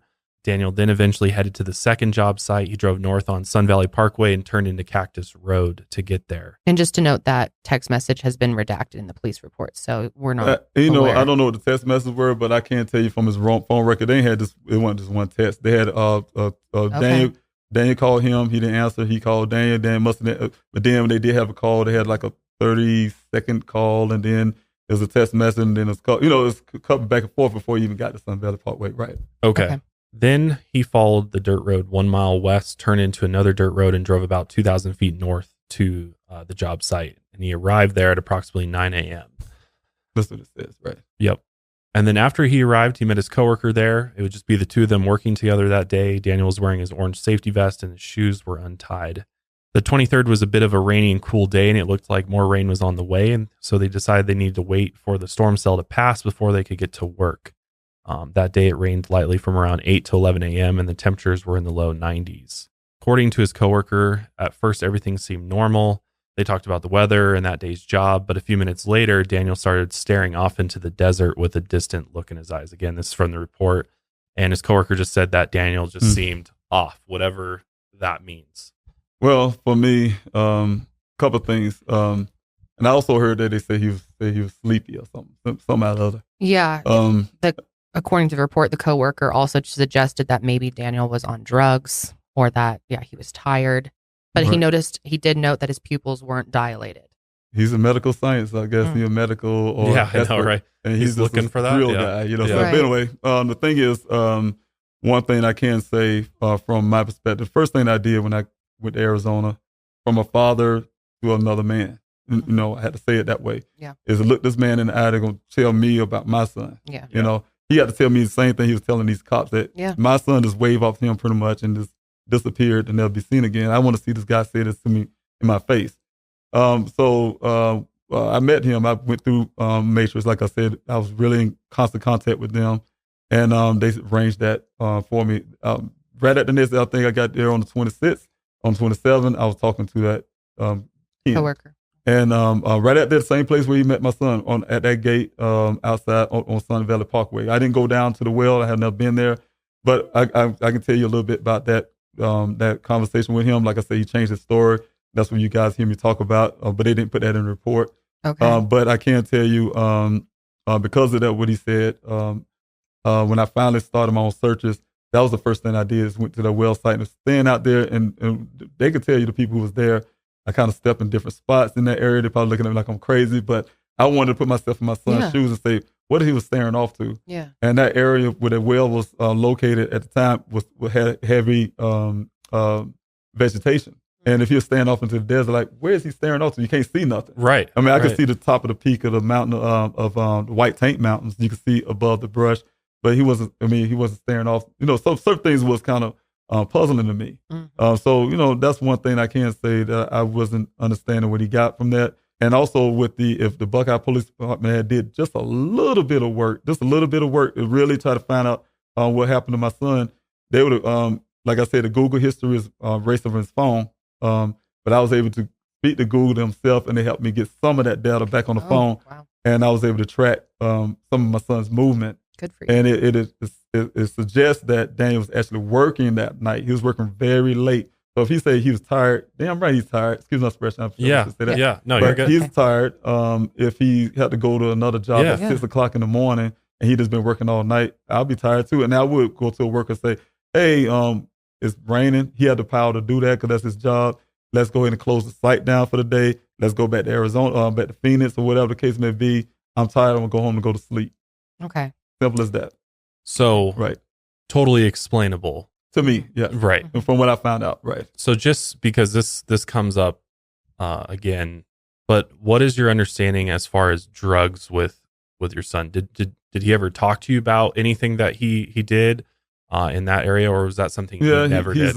Like I told you, he lived a party life in college. So he smoked weed. Sure. You know what I'm saying? I can say that. Yeah, and I used to be angry with him. And that's one of the concerns I had in college. He's in fraternity. He's a founder, and him and his friends, they smoke weed and things like that. And I'm like, man, you better get your grades. And I was concerned about that as a parent. Yeah. And like I said, he graduated with honors. But one of the biggest problems about it, because I was thinking about the conversations here that I have, my arguments with him, is he moved to Arizona, and oh my God, that is legal here. I was like, no. No. And so he do smoke marijuana. Okay. And it was evident in his apartment. He has little marijuana things. Yeah. No heavy drugs. Okay. There was no like PCP that suggested, and they said that or whatever the case may be. It was which if it's legal, where do you get the PCP laced marijuana from? Because that's the whole point of legalizing is you get safe product from the store and it's regulated versus some off the street dealer who's lacing it with stuff. So when I saw that too, I was like, it seems pretty unlikely. Seems like kind of threw that in there to, he was either really high or he smoked something that was laced, so. And even if it was, if he had got something laced, I would think the police department would look into that as a criminal. Yeah. They need to go after the person who did that, you know. That's a great point. But they didn't have nothing that says anything was laced. It's nothing ever said anything laced. So essentially we can kind of take the drugs and just put it to the side. I mean, because even if in the vehicle itself, there's no, people when they smoke their marijuana, they leave them the roaches in it. Yeah. There's nothing suggests any kind of lace. You wouldn't smoke on the job. No, nothing in his vehicle. No marijuana in his vehicle at all. Period. So really, based upon all that, likely if you the staring off keeps coming into the report, and it's like it's likely because he's working hard, he's tired. He's probably tired, yes. That's the only thing I can think of. When I say the Google search thing that he was working on, all I can say his phone was moving around in a certain area, back and forth to one of the grocery stores. So I'm assuming it was Instacart. Okay, so that's what I'm saying. It don't literally say Instacart. Right. It'll show his movements from where he was at to going to different locations. So I'm like, oh, he must be making deliveries. You can tell by the movements of his phone. That makes sense. That makes a lot. If they did a little bit of homework, they would have found that out too. Okay. So back to his conversation with his coworker. Apparently Daniel asked his coworker, "Do you want to go rest in Phoenix?" His coworker was confused. He didn't know what Daniel meant by that. Only 15 minutes after Daniel got to the job site, he got into his Jeep, just waved at his coworker and drove off without saying anything. That's And what I heard, right? Daniel was last seen around 9:15 a.m. leaving the job site. So that's the last anybody saw him was. And last time they said they heard from him, right? Right. And I can tell you off the rip in my investigation, that's a lie too. Really? Oh yeah, it's some things I wish I can say. Yeah. But that's a lie too. Wow. There's a lot more to that story. That timeline is way off. Wow. Really? From my Okay. and I'm unless you guys know I am doing my own investigation. Yeah. I have to as a father. No. And if the Buckeye Police Department did half the work I've done so far, they would know the answers I know already. And we've seen that with so many different cases where families, And it's conduct hard to their- sit here every day and tell the same story over and over Yeah. again, and You're like, and it's knowing wrong, some things it's wrong, I do it's know, wrong. Yeah. and I can't express that. Yes, Right. Yeah. And, for good reason. It makes right. sense. Yes. But it's helpful to at least know that Right. you Right. do not agree with this record. I do not. No. Okay. Well, and it's also important too. And this is why we like having, family members on, because we only have what we can get our hands on information wise. And likely that's usually from the police, right? And what they release and what media releases. But, Right. but, by doing this, hopefully this shows everybody that you can't always trust what you read or what you hear, and that there's more to the story. Yeah, it's a little bit more. I think I'm gonna say everything totally in the report be Right. wrong, like literally, but a lot of details and things like yes, Yep. definitely. It is one sided. They just have their narrative and their theory, and they digging into it without considering everything else I do know now. Right. Right. Do you feel like when something like this happens, somebody disappears, and your experience with Matrix, who we worked for, does it feel like everybody sort of shuts down and protects themselves? Or was everybody forthcoming with information, and what was your experience with that? It's hard to tell. Yeah. And I'll tell you one thing about being a family member, you make yourself vulnerable because you have to, try to believe everything you can. Yeah. You have to trust something that you have to. And to be honest with you, I've got hurt many times. A lot of people don't know what happens in the background. But when you trust people, however, yes, you pretty much, like me, I know my child. Your family member, so you kind of rely on what people say, but at the same time, you kind of, like I said, you go back to what you do know. So it's hard. It's a hard balance. It's a hard balance of everything. So because going through this, I'm just like, this doesn't even make sense to me. Yeah. Like there's got to be more. There's so many places you can poke holes in the timeline, and so his coworker just is like, okay, Daniel just left the job site. I guess I should probably call my boss. And Tim, one thing you got to ask yourself in the report: if you're so worried about my son, why didn't you just call him? Right. He have no phone calls, so he left the well site. And you thinking, something happened to him. You did all the stuff. Like I told you the time, like he told me at my face, he told me the same. He almost told it verbatim. I told the police department. But after a while, I had witnesses at this point. Also, my daughter is one of them. And he told me a different story, different timeline. Wow. He said, hey, look, your son went missing. Or if I knew his mannerism, I would have known something's wrong or something like that. Oh, man, don't blame me. So I play that game, to be friends. That's something we learned in the military. And so he started sharing a little bit more. Hey, look, I went to go look for your son. Because of the rain, the tracks got erased or whatever. Right. And I followed your son's tracks, but I made sure I stayed to the left of those tracks so I didn't disturb the tracks. Right. And when I got to the T. Johnson, he stayed to the left of it. It's going out west. And because he said, look, I didn't disturb it because I knew the police was going to come and this thing going to get national and it's going to get big. Yeah. He was saying all this stuff to me. And he said, I had to go through this gate, and I opened this gate, and then I went out it's like another mile or so.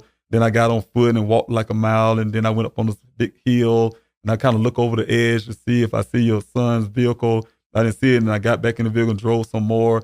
Then I got out the vehicle, and I started painting these rocks with red paint so the police can know exactly where to follow the tracks into the there's things like that. So when I told the officers about this, the detectives, oh, that's what he said, and that's it.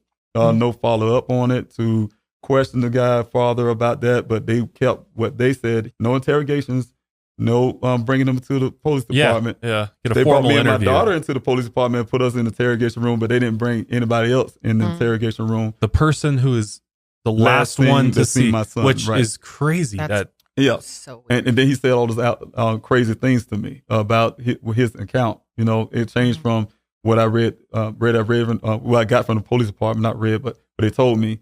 And then also when he first started off, exactly what they said, and then kind of changed the story to add all that other stuff to it. So Okay. That's why they need to bring him down there right away. Exactly. The last person to see your son so that they can try to get the truth as soon as possible. I mean, that's such a crucial time. But like I said, if you're concerned about my son that much, I think a phone call would have been really great to say, hey, look, I called and his phone just kept ringing and ringing, just like we was calling. It was ringing and ringing, and then it finally go to voicemail. So when did you first hear that Daniel was missing? I was at home. It was that night in South Carolina. I was thinking it was roughly, I want to say 9 o'clock at night. I can't remember exact time. Okay. But it was late for me. It was, a little late. My daughter called. She was really worried about him. She said, Dad, coworker, this ended up being Roger. Roger went over to his apartment. Right, because he remembered where she lived. And he came over and said, hey, you just looking for Daniel. He was at Josh at around roughly 9 o'clock that morning. And nobody heard from him. He just come to see. So she told me about it. Of course, I'm not really concerned at the moment. I'll be honest with you. I said, yeah, he probably took off because it didn't really dawn on me. And then I said, just told her to go by his house to check to see if he's there. And also, in the meantime, I'll be trying to call, check, and then also check with his friends. So she was doing that. I was doing my due diligence to try to find out if we can get in contact with him. Yeah. Then that's when it dawned on me. Because I look at, wait a minute, they said 9 o'clock that morning. And I look at the time difference, it's a 3-hour time difference from South Carolina and Arizona. So that's over 6 hours. Yeah. That's when it became a problem to me. I'm like, and first of all, I look at it, I know my son, he wouldn't, if he didn't want to be at that job, first of all, he wouldn't have went to 2 well sites. He would have went to 1. He wouldn't have went to neither one of them. He just wouldn't have showed up that day if he didn't want to be at work. But that was hindsight now. But I'm saying at the time, the first thing I was thinking, like, okay, it's been over 6 hours and he hasn't called me or his mother, his siblings, nobody. And that didn't sound right to me. No. Not his pattern. Danny would never, ever go that long without saying something to somebody. So that's when I got really concerned about that. And I called Tempe, because he's a resident of Tempe, and tried to put a missing person report. They found out what I said. He was missing some White Tank Mountains. That's when I first heard of that. They said that's in Buckeye.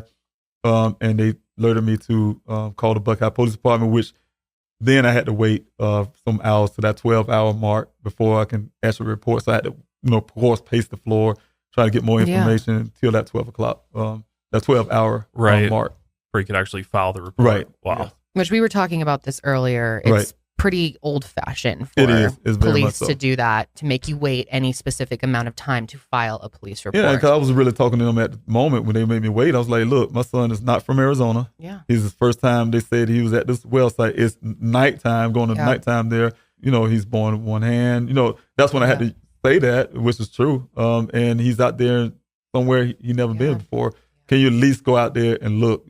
They couldn't do that until this 12-hour deal. So.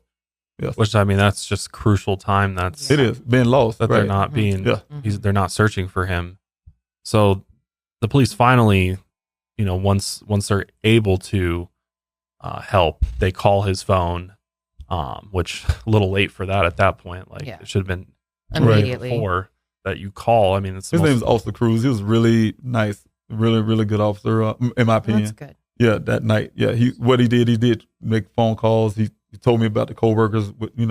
That's when that first thing started saying about the coworkers say this and that type deal. He checked with them, and also he did. At the time, I didn't know that he was actually how the desert thing was. They say he was out there in the desert, but I didn't think like desert, like way out somewhere. So he said, "Oh, I'm gonna go down the Sun Valley Parkway and catch the Sun Valley Parkway." He didn't say catch the road. Go down the Sun Valley Parkway, and I was really relieved because I didn't, I don't know in my mind. I've never been in Arizona. You don't know what. So I said, okay, great. He said, I was make sure his vehicle ain't on the side of the road somewhere, and I felt relieved. But then I later found out when I started talking to coworkers, hey, look, this is in the desert that your son was missing. Then I asked an officer, hey, can you go out there and look for him? They said he was in the desert, and he just said he couldn't do it because it's night. So they had to wait till the next morning. Okay, so yeah, this was a little bit conflicting. We were confused here. We read that the police wouldn't list Daniel as missing or start searching for him until 72 hours after his disappearance. Is that correct?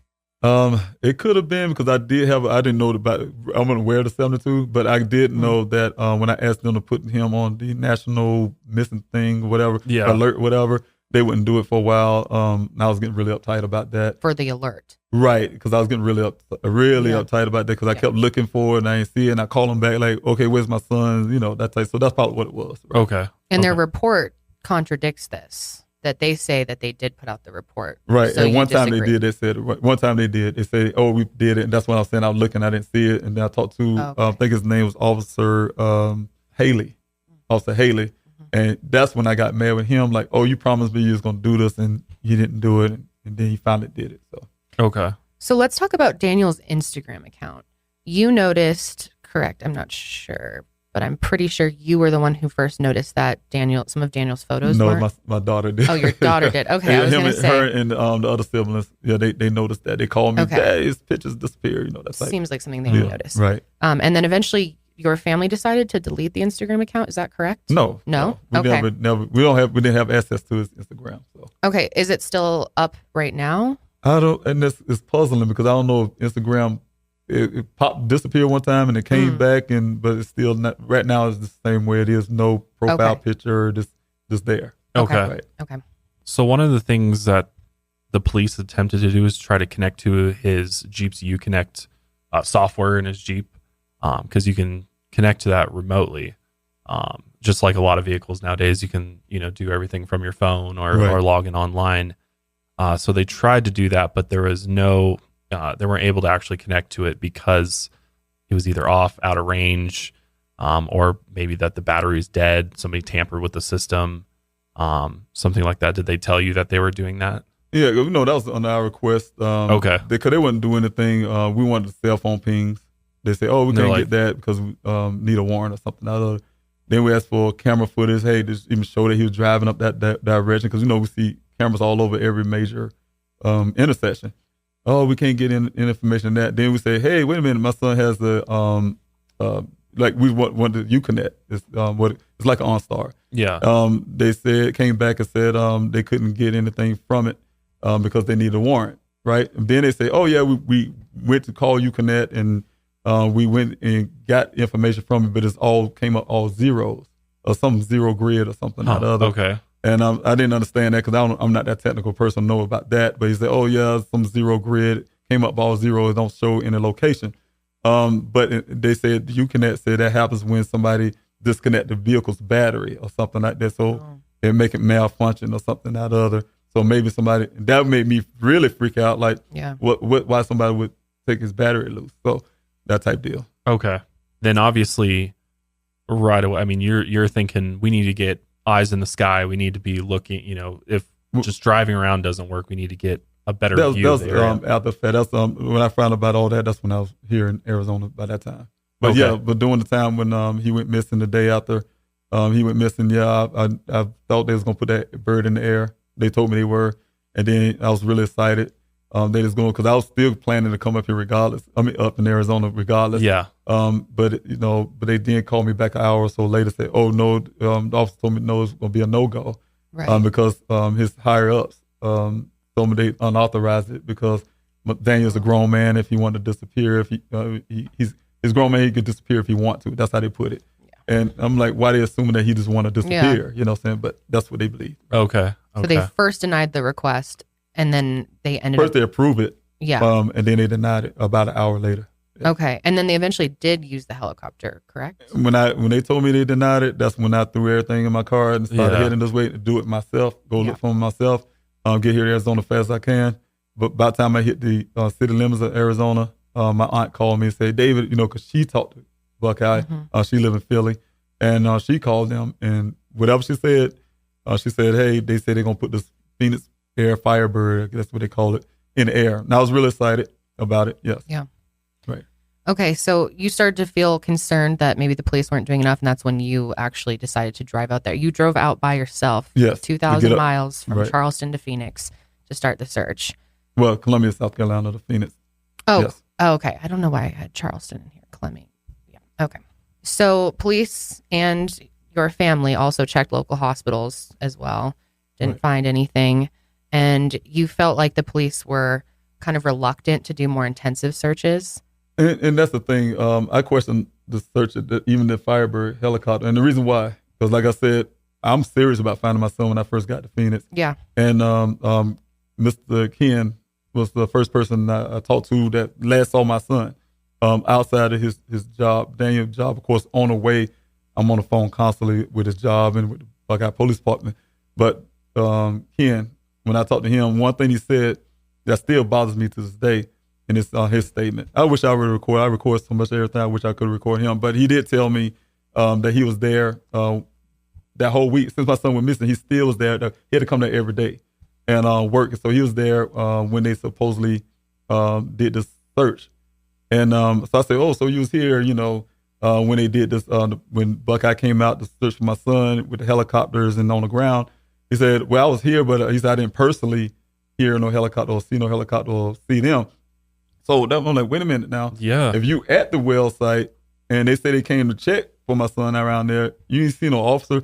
And I'm telling you, the desert is eerie quiet. When I say eerie quiet, really quiet, is I can hear you can hear your own eardrum seem like to me. Wow. And he said he didn't even hear a helicopter. Yeah, because you would He didn't see or 100% hear hear anything. that. Yeah. So I really question their search. So I'm really currently trying to get flight records to see if it actually even happened. Yeah. Oh, Wow. interesting. Wow. Okay. Or they were just way off I of think the they're search just, area. or telling me as a family to make us Yeah. feel good. Just right. yeah. Okay. Wow. Right. Oh, we went up and searched and didn't Right. see Oh, it anything. didn't Yeah. really. Right. Yeah. Yeah. And Wow. it concerns me because I know I'm jumping the gun, but it concerns me as a father that I had to start my own searches, and immediately we started finding human remains. Right. Oh, yeah, I I mean, there's can't certain things imagine. out of clothing in the same manner. My son's clothing was found in the pile, somebody else's clothing. Turn all the stuff to Buckeye Police Department, but they have the searches they say they have done. They haven't come up with a construction cone. Nothing. Wow. So that puzzles me. That really puzzles me. Yeah, you would think if you start finding Right. human If you really remains were that you searching, would would start found taking it something. seriously and Right. block areas off and methodically go through and And they search. have the equipment. I don't. They have the cadaver dogs. Right. They have the search It's dogs. their job. Yes. So you started organizing your own search parties. How Yes. did you kind of source people to help with the searches? It was passion for my son. Yeah. I mean, I was lost when I got here. Got in Arizona. When I got in Arizona, I was lost. I just had Yeah. my daughter. I grabbed her and I leave my hotel room and we just ride. We just literally ride. Yep. We must have checked every parking space at the airport. I mean, every parking space at some of these other, because we was trying to come up with theories of our own at the time. Hey, maybe Daniel wanted to go travel abroad, like he said he always wanted to do, in his car somewhere. Yeah. So we checked everything we can around Phoenix, Tempe, to whatever. I mean, we was burning up gas, just doing it all day, every day. She took time off from her job. And then it dawned on me, I need to get in this desert. I used to go up the Sun Valley Parkway and stand on the side of the road. I never went in because I took the advice of the Buckeye Police Department. Hey, some dangers out there, these dips and this, and some of you saying your vehicle won't make it, that type deal. I'm a veteran. I've been in the desert, some real desert out there in Afghanistan. And I know the desert's nothing you just play with. Right. So I was really trying to listen what they were saying. They know the terrain there. I don't know. And I saw a lot of vegetation that's different from out there in Afghanistan. So I used to have my binoculars and look. So eventually it ate at me. In them couple of days, it was eating at me that this desert is keeping me away from my son. So that's when I got the really drive, you could say, to find anybody and everybody. So that's when I started hitting up social media to calling, to texting, to emailing, whatever I can do until I end up finding someone who knew about that desert. And social media has been a pretty useful tool for you, right? Yes, it has. That's amazing.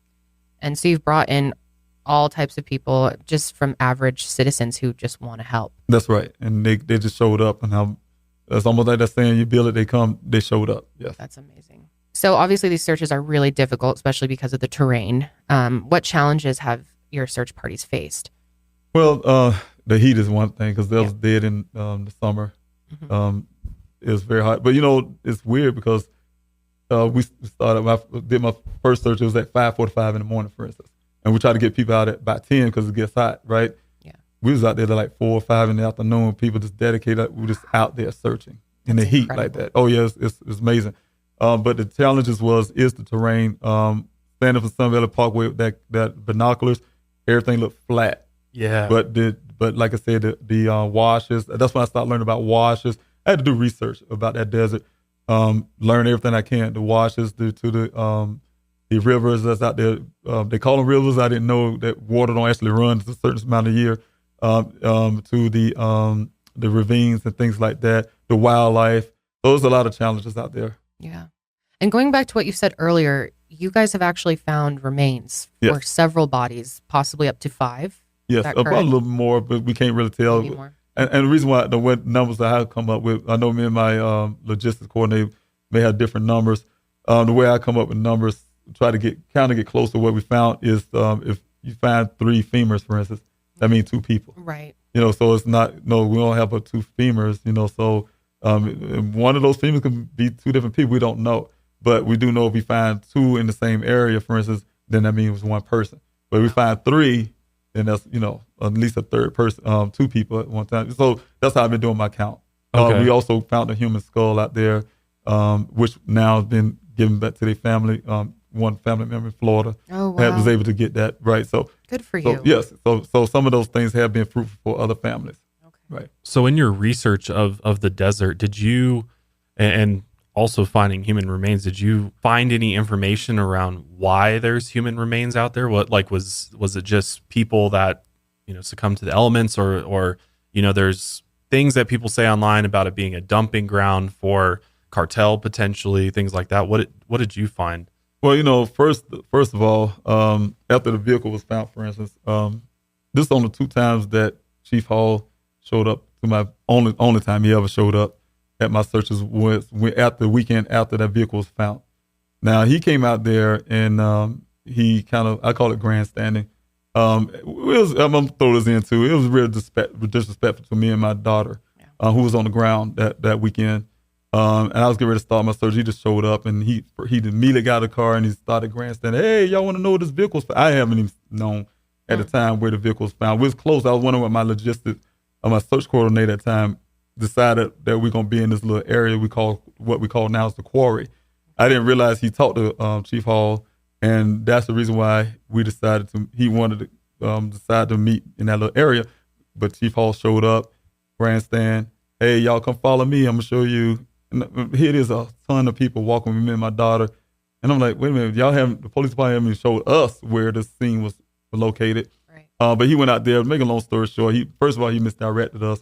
The second part, he was explaining how the cartels is very heavy out there, to the point where he's saying that they land their planes on Sun Valley Parkway at night to dump their drugs. I'm like, and I'm thinking at the time, like, okay, you're the chief of police and you telling us like y'all don't have no control or what happens. Right. Here, the cartels they're doing it, but you're not doing anything. Right, exactly. So that type deal. And he was kind of making that narrative like what probably happened to your son is the cartel got him. Basically, that's how it sounded like to me. Wow. But hindsight, also a lot of people don't know. I do have another.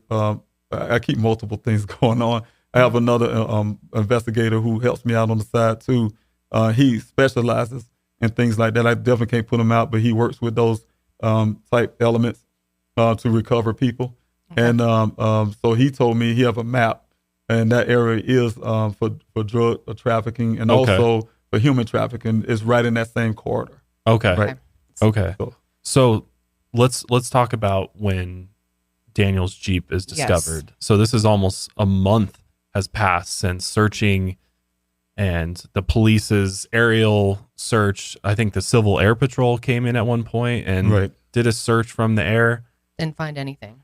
Yeah, and I showed up at a search, and the reason why, because of what Ken said at that day that he didn't hear this. And I said, I didn't believe they did that first search, so I didn't believe they was going to do the second search. So I got my daughter that morning, and they said they told me, hey, Ms. Rob, we're going to be out there at 6 o'clock in the morning, and we're going to start this search out there with Civil Air Patrol. Me and my daughter showed up there at 5. They didn't get there till 8, but you know what? They did do a search. They didn't do it as, I think in the report they said they had two airplanes. I videotaped the whole thing. They only had one airplane. They only did one flyby. And Civil Air Patrol was so disrespectful, pissing, urinating on the ground, all kind of stuff in front of my daughter and another young lady I had in the vehicle. And they just sat there for a while. They wouldn't let me. I said, as the detective, can I go in with you guys to help search my son? No, you can't come in. They made sure I didn't come in by blocking the gate, with their vehicle sideways. Yeah, so I couldn't come in. So the rest of them took off. They did a little short search, and then they finished, right? And that was it. Yeah. And then the next day they came out, the police department came out. And that was on the 19th. The 9th of July. Okay. And so they came out the next day with their little map and what they. So they gave me a copy. One thing I'm asking you guys to really look at, since you doing the true crime things, I need y'all to go on the website right now if you can, or whenever, and look at their website on their timeline, and you'll see that map they put on out there on the 9th when they did the Civil Air Patrol. And one thing you're going to notice is you'll see a ping mark with the location where my son was last seen, which is the well site. Right. But you're also on the 9th, you'll see where the vehicle was going to be found. The vehicle wasn't even found yet. So how they know it's going to be in that location before the 19th when it's found. And it's still up there right now as it stands on their website. So they need to answer to that, the Buckeye Police Department. Yes. So why didn't they say anything about that? Yes. That's wild. Because I already get that to some of the organizations like Dateline. I send it out to a lot of those organizations. Say, hey, y'all look into that. And that's Buckeye supposed to explain that. I have the copy when the date they actually sent it to me. So the date that detectives sent it to me was on the 9th. So they cannot say they didn't already know about that. Yes. So from the 9th till the 19th, 10 days go by, and a rancher finds and they son's Jeep. saying, right, the rancher came to me and said, yeah, he found the vehicle. And then he said, 2 to 3 days it wasn't there because he came there, looking for his thing. So, yeah. And it was only 4 miles southwest of the job site. Not that far. Yeah. No, it's 3 miles, probably a little less. Okay. But like I said, the only person and I want to mention that that day also when I was saying Chief Hall showed up in my searches, him and the rancher showed up. That's the only time they actually showed up there at that search to this day. Yes. Wow. They both showed up the same day together. Interesting. Yes. Is there a relationship there, you think? I'm not going to say. Okay. I do have an investigation, so yeah. Okay. I'm not going to say. Okay. That's interesting because to me it seems it's very, very fishy that a rancher. I mean, I just can't believe there's multiple air searches from the air, and I mean when you look at where the Jeep is found, right, and just the location of it. I mean, it's a ravine, but I feel like from the air, you can see that. You got to be. And I'm telling you, the brush is only about to my chin, in that area. And the second part is, they said they did such an extensive search of that area. They didn't tell me over 24 hours later, they told me that they found the vehicle. First of all, they told me the next day. They said they did such searches so well. They had cadaver dogs and search dogs out there. They had drone and they had helicopter, right? They got, officer told me, detective told me, man, Mr. Robinson, we're searching so hard, and the helicopter's flying so low, and the man hanging out, and he's looking. This is what they tell him. No way. So action hero thing. Yeah. He hanging out there, and he say, Mr. Robinson, you can hold your hand up like this, and you can touch the bottom of the helicopter. Is flying so low. That he told me, right? I think now hindsight, I think they belittling me, trying to be funny. But they say they did all of that. The rancher said on one dog, and they came out at 10 o'clock that night. They only used drone. They never had a helicopter. That's his testimony. Wow. I have a recorded testimony. The weird part is his testimony matches what they gave me on evidence. No helicopter footage, just drone pictures and everything like what he said. The weird part is that whole narrative is the skull that we found was only a few hundred feet from where the vehicle was found. So if they use cadaver dogs who specializes in finding things like that, why didn't they find it on a few hundred feet away from where the vehicle was found? Because they didn't have no cadaver dog out there. So that's the things that don't make sense to me. They're constantly telling you they're doing stuff. They say whatever, and then the next day after the 19th, they threatened me to get my son's vehicle out of the compound unless I was going to pay storage fees, and they turned it over to me. So wow, hey, we don't have no more leads to follow. It's done. Go back to South Carolina. That way I take it. Go back to South Carolina and just move on with life. No, not this dad. Yeah, it's not going to happen. Hell no. I mean, how can you? How can you when you have all of these things that don't make sense? And correct.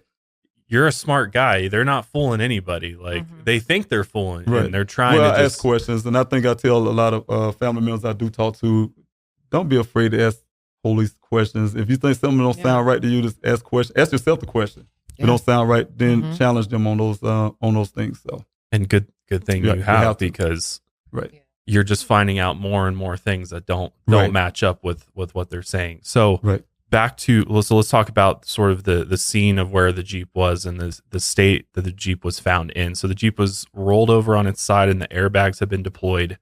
There was significant damage to the vehicle, including a smashed front windshield and a shattered driver's side window. The removable roof, which Jeeps have little removable roofs you can take off, was partially wedged under the front of the Jeep. So extensive damage to it. It was horrible. Yeah, completely totaled pretty much. Police found some of Daniel's belongings inside the Jeep, including a cell phone, wallet, and keys. Which, his wallet was in his pants pocket. Okay, because they found his clothing outside of the car. Yeah, 3 feet away, right in the pile. Right, which was his work clothes, right? What he was working in. Right, from what I understand, yes. His safety vest was out there, like another foot away north of with the pile of clothing. Right. Okay. So pair of jeans, 2 brown work boots, faded orange safety vest with the Matrix Underwear, logo on it. Right. Everything. Okay. Right. So do you believe that he had removed his clothes before he left the crash site possibly? And, they told me that Daniel didn't sustain any injury. That's what they said to me initially. He didn't say no injury because they didn't see no blood in the vehicle. Then at the same time, they're saying he had a severe head injury. And he kicked his way out of the sunroof. With no blood? Severe head injury? Yeah, that's what they're saying. I keep saying that what bothers me the most when they told me the story, and he explained, but Mr. Robinson, head injuries make people want to shred their clothes. And he said that's the reason why he shredded his clothes. And he probably took all his clothes because he thought it was hot. And he went walking off, and he was hurt. And so he went under the tree to cool off and probably succumbed to his injury. Some wild animal probably got him or something. And I was thinking at the time, I'm like, I was in Afghanistan. I'm retired, military retired because of a head injury. Right. If anybody knows, you know. And I never shred my clothes off. So I'm like, what do you mean by that? What is that even based on? Right. Yeah. So I can't really understand that. So that's what they're telling me.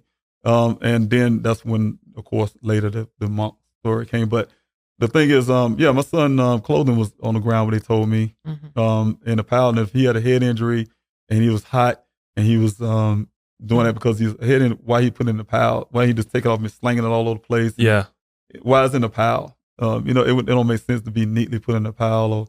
And why does boot, what the rancher said to me at the time is, why is, let your son have superhuman strength, how the boot gets stuck up under the front end of the vehicle. And it is. So, I mean, it's weird how the boot is stuck up under the front end of the vehicle. How would he have done that? Yeah. Right. How you get under and the if vehicle. he's so, right, just had this massive head injury and he's in an accident. I mean, why would he do that? And my thing is, how did he go through this car wreck without any external injuries that resulted in blood or anything being taken off? It just doesn't make any sense that the car is completely wrecked. Right. Other than, I guess maybe the airbags saved him from serious injury, from being cut. And that's why I'm getting those airbags. Right now, I'm trying to get all the income. When I say income, I'm getting all the funding I can to get those airbags tested. There's no forensic work done at the scene. So I'm getting those things done myself to determine if my son's DNA is on there, on his clothing, to see if, just when they stuff. Deployed, was he on the other side of them? Right. Versus did the airbags go off without him in the car? Exactly. Because, he'll have residue from the airbags on his clothing. So that type deal. Right. And also the DNA would be there because you always have DNA on airbags. Yes. I just have a hard time believing that he would have escaped this accident without a single drop of blood in the vehicle, unless it was just mist or something like that. And they didn't know that. I had secured a meeting with the Buckeye Police Department a few days after they gave me that vehicle. And I also took, I recorded it, and also I took a observer from the NAACP with me. And in that meeting, they told me they didn't do any forensic work, because I was upset why they didn't do any forensic work, because they only gave me one picture at a time, and I didn't see the little markers that would say they did that. And they said because there was no blood found in the vehicle. That's the reason why. How you know my son was even in the vehicle? Did they luminol test it? Nothing. That's what the so how do you know there's no blood in the vehicle? That my mind, that's what I'm thinking. And the funny part is I only thinking from a television show, CSI. Yeah. They have all this technology and ways they can find somebody to clean up blood and whatever the case may be. And they tell me, oh, we didn't see any blood. So how you know my son was driving it? Well, it's his vehicle. He was obviously driving. I'm like, what kind of remark is that? Yeah.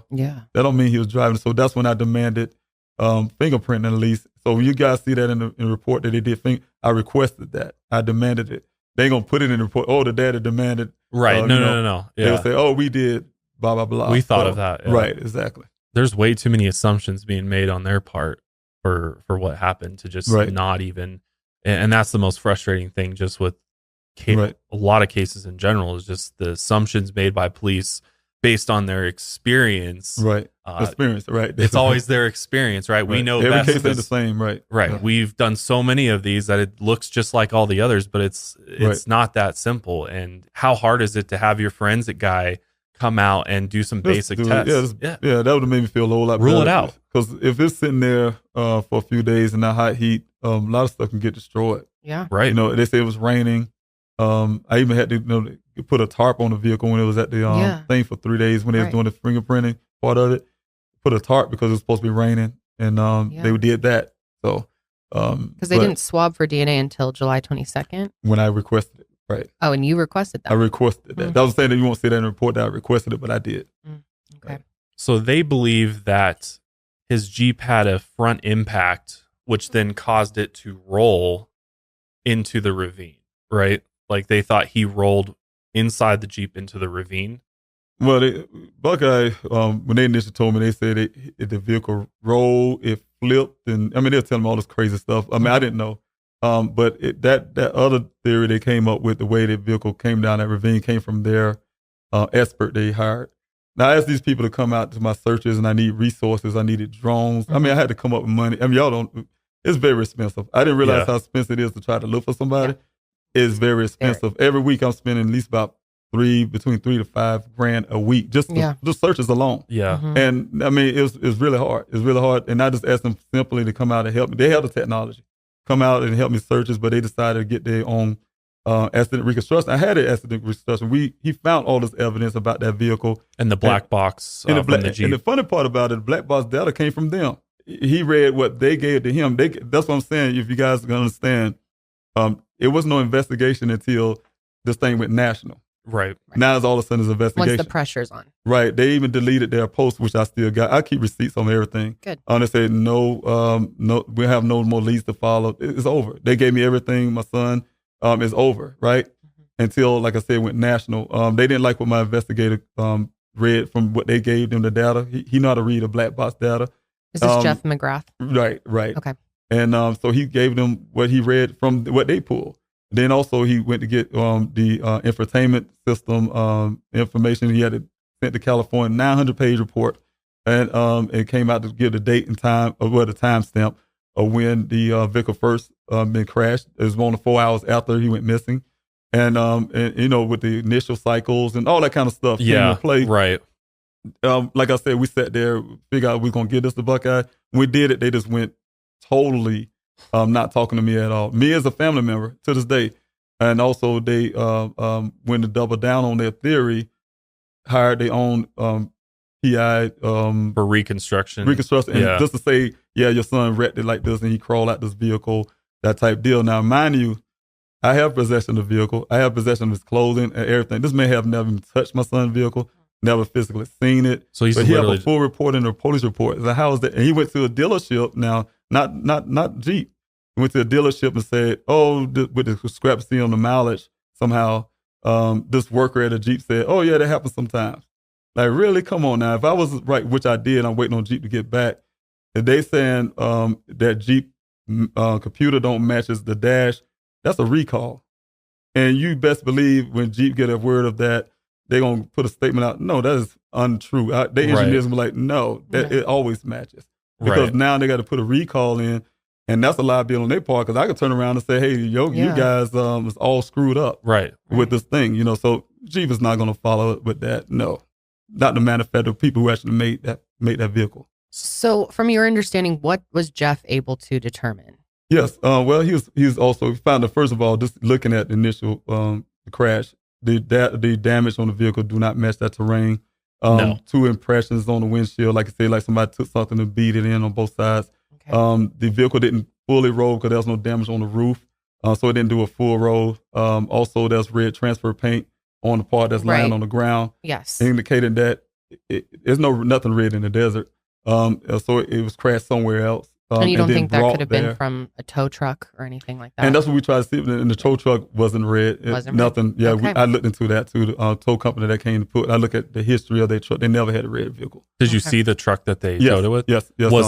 Were all of the Jeep's tires off of the ground, or did they drag the? They dragged it. Okay. That's why the tires are flat. They pull that thing out there violently. And that's another thing I want to say too is we had monsoon season after that vehicle was pulled from that area, and those tracks are still there. Rain really hard. I mean, real rain. Wow. And that's where it goes back to the story of Ken when he said, "Oh, it's been raining and washed away all the tracks," and I only seen Daniel's tracks, and I was able to follow it. I see tracks to this day. I can go out there right now, and some of the tracks that we do out there is still there, So I don't believe that by a little bit that the rain washes away these tracks. No, that don't. Right. Not that there. Well, you've seen it physically too. Right. So Jeff, does he believe that there's a possibility of foul play?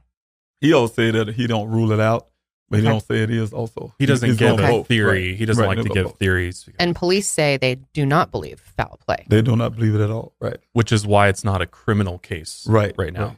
Before them to say that, then they would have to make it a criminal case, and they don't want to do that. And that would force them to have To do more work, Do right. more. Yeah. Yeah, Yeah, exactly. They have to exactly, get right. out, Right. get out there and do some more digging. Right. Do you believe there was foul play? I know. Yes, I really do. I really do. Based on everything I know, on my own investigation so far that I'm collecting, yes, I believe so. Okay. Which Yeah. obviously you can't talk fully about this investigation. right. You don't want to compromise it. Yes. So let's talk about the possible theories of what could have happened. Just for the sake of, because this is what literally Buckeye Police Department told you, is that the detective believes your son staged this wreck and walked away from his entire life and family and potentially joined a monastery. You want to Yeah, just become a monk, yeah. become a monk, which in this area, I did do some Google searches just looking, at monasteries. There is, a few monasteries. There's also a place where there's a lot of nuns. I forget what it's called. And then obviously Sedona's in Arizona. So there's definitely places like that that exist in Arizona. So is it a possibility? Sure, but did they ever follow up on that? I did. Yeah.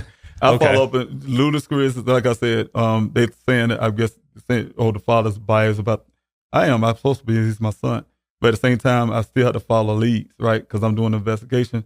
And I went to the monastery. That's only, if you go down Sun Valley Parkway, go back to I-10, you have to go 2 S's up and go north. And I went to that. I forgot the name of that monastery. I have it written down, but I went there. They was closed due to COVID during that time. So I did check that monastery. That was the closest one. It was impossible for him to walk there for the distance, but if you were driving a vehicle, you can get there very easy. Why, if that were the case, why would he leave? Why would he wreck his car? Why would he leave all his personal belongings? Right. Why His wouldn't he new just car that was a big deal for him to buy this car. Right. Yes. So it's just wild to think that that's the theory they're rolling with. Or they had us as a family debating on a lot, and we literally say this: unless Daniel's some type of mastermind that we don't know about, like some, because you hear in history these people that come out of somewhere, they end up later find out there's some type of mastermind. I know he's brilliant, but he wasn't that brilliant where he's gonna put his, for instance, the sock that my Mr. McGrath found only a few hundred feet away from the well site that matches the sock that Buckeye planted at the scene in evidence bags, right? That belongs to Daniel. So he literally put his sock there to throw us off, or come on now. I mean, that's a lot of work just to say, man, I could have just not came to work at all and just disappeared. Yeah, exactly. So I'm going to come through really all of this extremes just to disappear. No, I don't believe that. And his actions leading up to it don't suggest that either, really. And, in the other theory I thought of, I try sometimes to make believe a lot. Let's say they somehow had some clue a little bit. And Dane was acting odd, and he did say he wanted to disappear or something. Let's say that. But I really believe some foul play. He probably had intentions to do so. Let's say he had intentions to do so, and then something else happened. Right. What is that something? Right. What is that something that happened? And it just so happened, ironically, something happened. But I believe something actually happened to him. That's what I really do. It does look like from the evidence that the crash was staged to some extent. There's obviously, I don't see how you get that damage from that terrain and the area. And just for them to say that vehicle was driving that fast, Buckeye Police Department, I have razors. I've written them things out, and they designed for that terrain. And I punch it up that hill to try to go over that hill, to try to get that speed up. You can't even do it in a razor. Yeah. And that's a heavy vehicle. Right. And it would never, and all that bouncing and jumping, and you would have never made that speed to get down in that ravine where the airbag crash was deployed. It would have never happened. No. We tried it over and over again. It's not enough space and the terrain. It would never happen. Never get that speed up. A mystery to me, and probably a mystery to you too, is why did he leave the job site that day? And where was he going?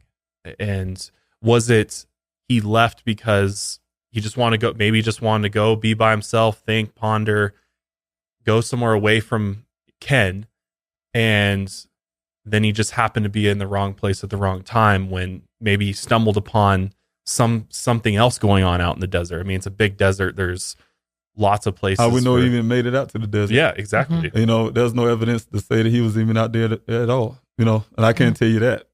There's nothing really saying that my son was there other than what Ken said at the well site. Right. There was nothing there. Even with everything I do know, it's nothing that actually really indicate that he was actually there at that well site. I do have a voicemail from Ken. I know what he said. Of course, I can't put that out. Right. But it's a lot of things that would indicate a lot of things right now. So. Okay. Do any of the, and you don't have to tell me anything about this, but I'm just curious, like, does Caitlin factor into this somehow? Well, for me, everybody's a suspect. Okay. That's from being a father. I think everybody can be part of something, but I'm not really sure. Sometimes I think that whole Caitlin thing is a distraction. Just kind of for me personally, I feel like a distraction to throw off that they didn't do anything for my son from day one. That's just their way of throwing everything off somehow. Hey, don't look at this, look at that, that type deal. Okay. Yeah, right. And that would make a lot of sense for why they would go with that. Can you give us your sort of like, what's your most plausible theory of what you think happened? Well, to what you can say. Well, because that kind of put what I do know. But, one thing I can say is for a fact, my son do not have a mindset to leave his family. And that's one thing that really up front, before I know what I know now, I know my son wouldn't just, hey, I just want to leave life and leave my mother crying, leave my grandmother's crying. My dad just look. I know he's a young man, 24 at the time, 25 now. He had to look at social media. Mm-hmm. He's a young man that's going to be attached to his phone. Right. If he say physically, I just want to leave life and just leave phone behind, something going to hit him in his head eventually to peak a little bit. Mm-hmm. And the kind of heart that I know my son has, he's not going to do this long, not 9 months. What I'm saying? Even at 9 months, they were still refusing to look into it farther. It wouldn't happen. It wouldn't happen. So I can't say that. I really believe foul play has happened. Okay. And I have some indications to say that, yes. Okay. And you have asked for the FBI to get involved, correct? And that was rejected? And yes. And I was doing a letter. When I write Chief Hall, I was make sure I CC. And that's another thing, the mayor, CC, all of them, I put them into this letter. And I do that for a reason so he wouldn't say he didn't receive it. The other part is these people are aware that I'm out here looking for my son. They haven't been so far this day to say hello to me. But anyway, I did request that. And my letter was really detailed, outlining that, as we said before, just even 4 days now. They found another person who was executed as a homicide on a few hundred feet from where my son's vehicle was found, where we found the skull. That just happened probably like 4 or 5 days now. But I don't see it in the report yet. And the police, it ain't gonna be my son's police report, but has to see it out on the news yet. But it's coming. I have one. I alerted one of the reporters there to look into it. But they did find somebody else out there.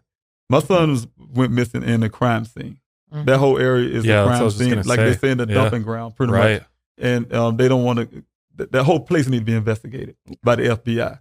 And so I put in that statement saying that, and also using Chief Hall's statement on CNN. He said my son went missing under suspicious circumstances. It was very suspicious how he put it. And so that prompted him to say, I asked the FBI to come in to do a case review. My attorney immediately, the same day, but I'd be a part of that case review because I need to be there as a father in this case review with the FBI. They did it behind my back, of course. and they came back the next week. As soon as she said, "Oh, just give them a week to respond before we we get that week," he called me back, Detective Biffin, and said, "Oh yeah, Mr. Robinson, we had this case review, and pretty much I can't say it verbatim, but he said that they're not going to come into the case because you as a father are doing such a great job. They say you as a father are doing such a great job out there. We don't need to come in."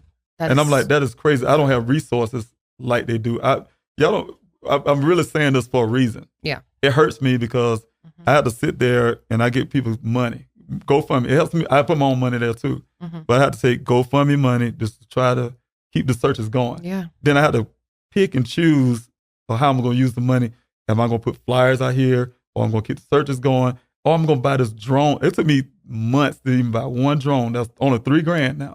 I have it now. It's a Mavic 3, a really good one.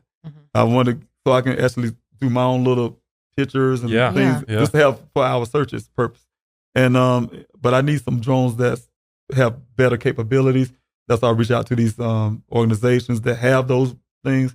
I'm relying on all of that, but it is a lot. It's a lot. I'm sorry, I just lost track of that, but It's okay. it's a lot. Yeah, It's a lot. Just to say, trying to get things I need. I know that's going to help me find my son if he's out there.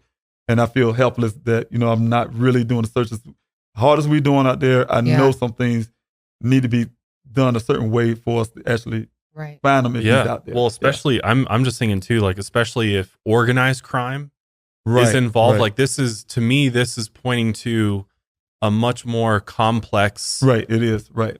Organization that's and it out made me here. feel uneasy, you know what I'm saying? Because I'm passionate about finding my son. Yeah. And that causes me to dig into some areas that I may not should be digging into. I don't know. Yeah. But I feel unsafe a lot of times because of that. But what can I do? I'm a dad, you know what I'm saying? I have to find my son, and I'm not leaving out my son, And so I have to do what I have to do. So, Absolutely. that is it, right? So is your team searching every day? Are they out there today? Well, I don't want to really put it out. I try not to put people. Right. People, I really say I don't. You don't want to advertise. Don't go out there on your own. That's what I say. Okay. People do go out there. I can't say that. Don't go out there. That's why I have organized search on Saturdays. I'm not responsible for people go out there right and on their own. But I go out there on my own at times, but I can't say when and how because of obvious reasons. Right. Yeah. So people can get involved in the search still. Yes. People who are listening, people who live locally. How can people get involved? PleaseHelpFindDane.com. All the information there from if you want to sign that petition is one of the first things. Okay. I have over 200,000 signatures. Okay. And that's going to come into play when I finish getting this forensics work done. It's going to come into play because I need the backing of the people. It's come when I try to get some of these laws changed on that 24, the first 24 hours, we already know, and taking families serious. That's going to come into play. That's one of my biggest talking points. Also, because what happened to me and my family. Excuse me, I want to happen to other families again. Also, like I said, the forensics. But if you guys can sign that petition, and also if you want to donate, that's what keeping me on the ground. Yeah. That's what keeping me here. If I'm not here in Arizona, I keep saying here because I think I'm still in Arizona. Yeah. If I'm not in Arizona to fight for my son, nobody else would be there fight for my son. I really need help. If I didn't need the help, I wouldn't ask for it. So the donations is very important. But I can say a lot of people, I guess, can look at the numbers on the GoFundMe and say, well, you got 200. I think it's at 200-something thousand now. What you need money for? We constantly use it. When I say we, me and my team, we constantly a huge search. We spending money every week from flyers to whatever. So the money is actually being used. I haven't gotten significant funding since November last year. So I'm really struggling. That's the reason why I cut the searches back and stuff like that. I have to really kind of budget and it's getting lower and lower and lower, but I'm trying to do the best I can. But that funding had to constantly come in to keep me doing everything I'm doing. However, that's one way. Also coming out the search. Even with the funding low like that and I can't get to utilize the equipment that I can, the numbers matter because what we're doing now, I broke it down to just mostly line searches. And with the line searches, that's where we find human remains. And think about it, if he's out there, God forbid my son is there, that's when I can actually find him on the ground because we're doing these line searches, like literally walking in lines and searching. Yeah. You have to grid search it. You have to, and it's a lot. Doing it by the grids, you have to go over it sometimes twice, sometimes even 3 times. It depends on how we did that search that week. So it takes time. So the numbers really matter. The numbers have moved that search a lot farther. So if people can come out and help that way, they can bring, like you say, I can't afford the drones that I really want. If you got them, please bring them out. Yeah. Bring out your, if I even volunteers, some volunteers had cadaver dogs, certified cadaver dogs. You got those, bring them out. I mean, just whatever you can to help the searches. That's what I need. I really need that from people. So that's what keep my searches going. It's the volunteer. I'm not getting it from law enforcement, so I'd have to get everything I get from volunteer. I even had to get charter services. I had to pay for helicopters to fly over and things like that. One guy did steer me up, and Mr. McGrath, he could tell you about that. Stood us up, took my money. I had to get my money back. But, wow. Oh yeah, people do things like that. But I was able to get my money back. But the thing was, if you got things like that, we need those too. So that's searches, and also if anybody want to help, then they can't come to the searches because they live in Colorado, for instance, or live wherever. There's other ways to search. Other ways to help. It can be from. I even open up now. I put a PDF on the website where some people say, because I ship flyers out to people, but some people say, Ms. Rob, to help you save for funding, we'll make them ourselves, right? PDF is there, how you do it. And so people can actually get the flyers. Because my goal is to cover everywhere in the United States. Word of mouth is big to me. Right. And if somebody's seen something that day and they just happen to move somewhere else, that flyer may make it to them. Or somebody say something and they say, wait a minute, I was there and I remember something like that. And then that's when I can get that tip to help find my son. So that's the reason why it's important to do that. And then also there's events, of course. They want to help also just like me just personally. I have a cell phone number, 803-200-7994. If you want to leave a tip or you want to, which won't be anonymous with that, but if you want to just tell me, hey, Ms. Rob, I think you're doing a great job. I love you. I love your family. Or just keep the good work up. If you just want to say whatever, that's what that number is for. That's great. But also have a tip line for actual tips. And if people want to leave a tip, so. And that's 844-602-0660. That is correct. And then you can stay anonymous. It's 24 hours, 7 days a week. Our live operators managed take your by call. you. Yeah. Right. And they will let you, like I say, stay anonymous. If you don't want to talk to anybody at all, you can just text the word tip to that number and the form will come up and you can still stay anonymous if you like. Okay. We will also have the website linked below. So if you want to get involved in the search, and all other information is there as well. Twitter, Instagram, Facebook, all of that will be linked below so you can follow along with the case, send words of encouragement. Yes. And the GoFundMe, of course, the petition. I think that's it. Is there anything else you want to add as far as ways people can help? Yes. Well, support the upcoming foundation, Daniel Robinson Foundation. Yeah. So, one of the biggest things that I learned is helping other families. I get a lot of calls, I just put that way, from families who don't even have a voice. So for the voiceless, that's what we're trying to do, try to help those people too. So help these guidance. I mean, you guys have learned a lot through this process. Yes. Well, we're running out of time. I could talk to you forever. Yes. Really. I'm We could. just fascinated in all of this. But thank you so much for coming out to our show. Thanks for having me on. Yeah, absolutely. And hopefully we can help, and I know we will help. I know we will, bring more support to you and your family and the mission to find Daniel.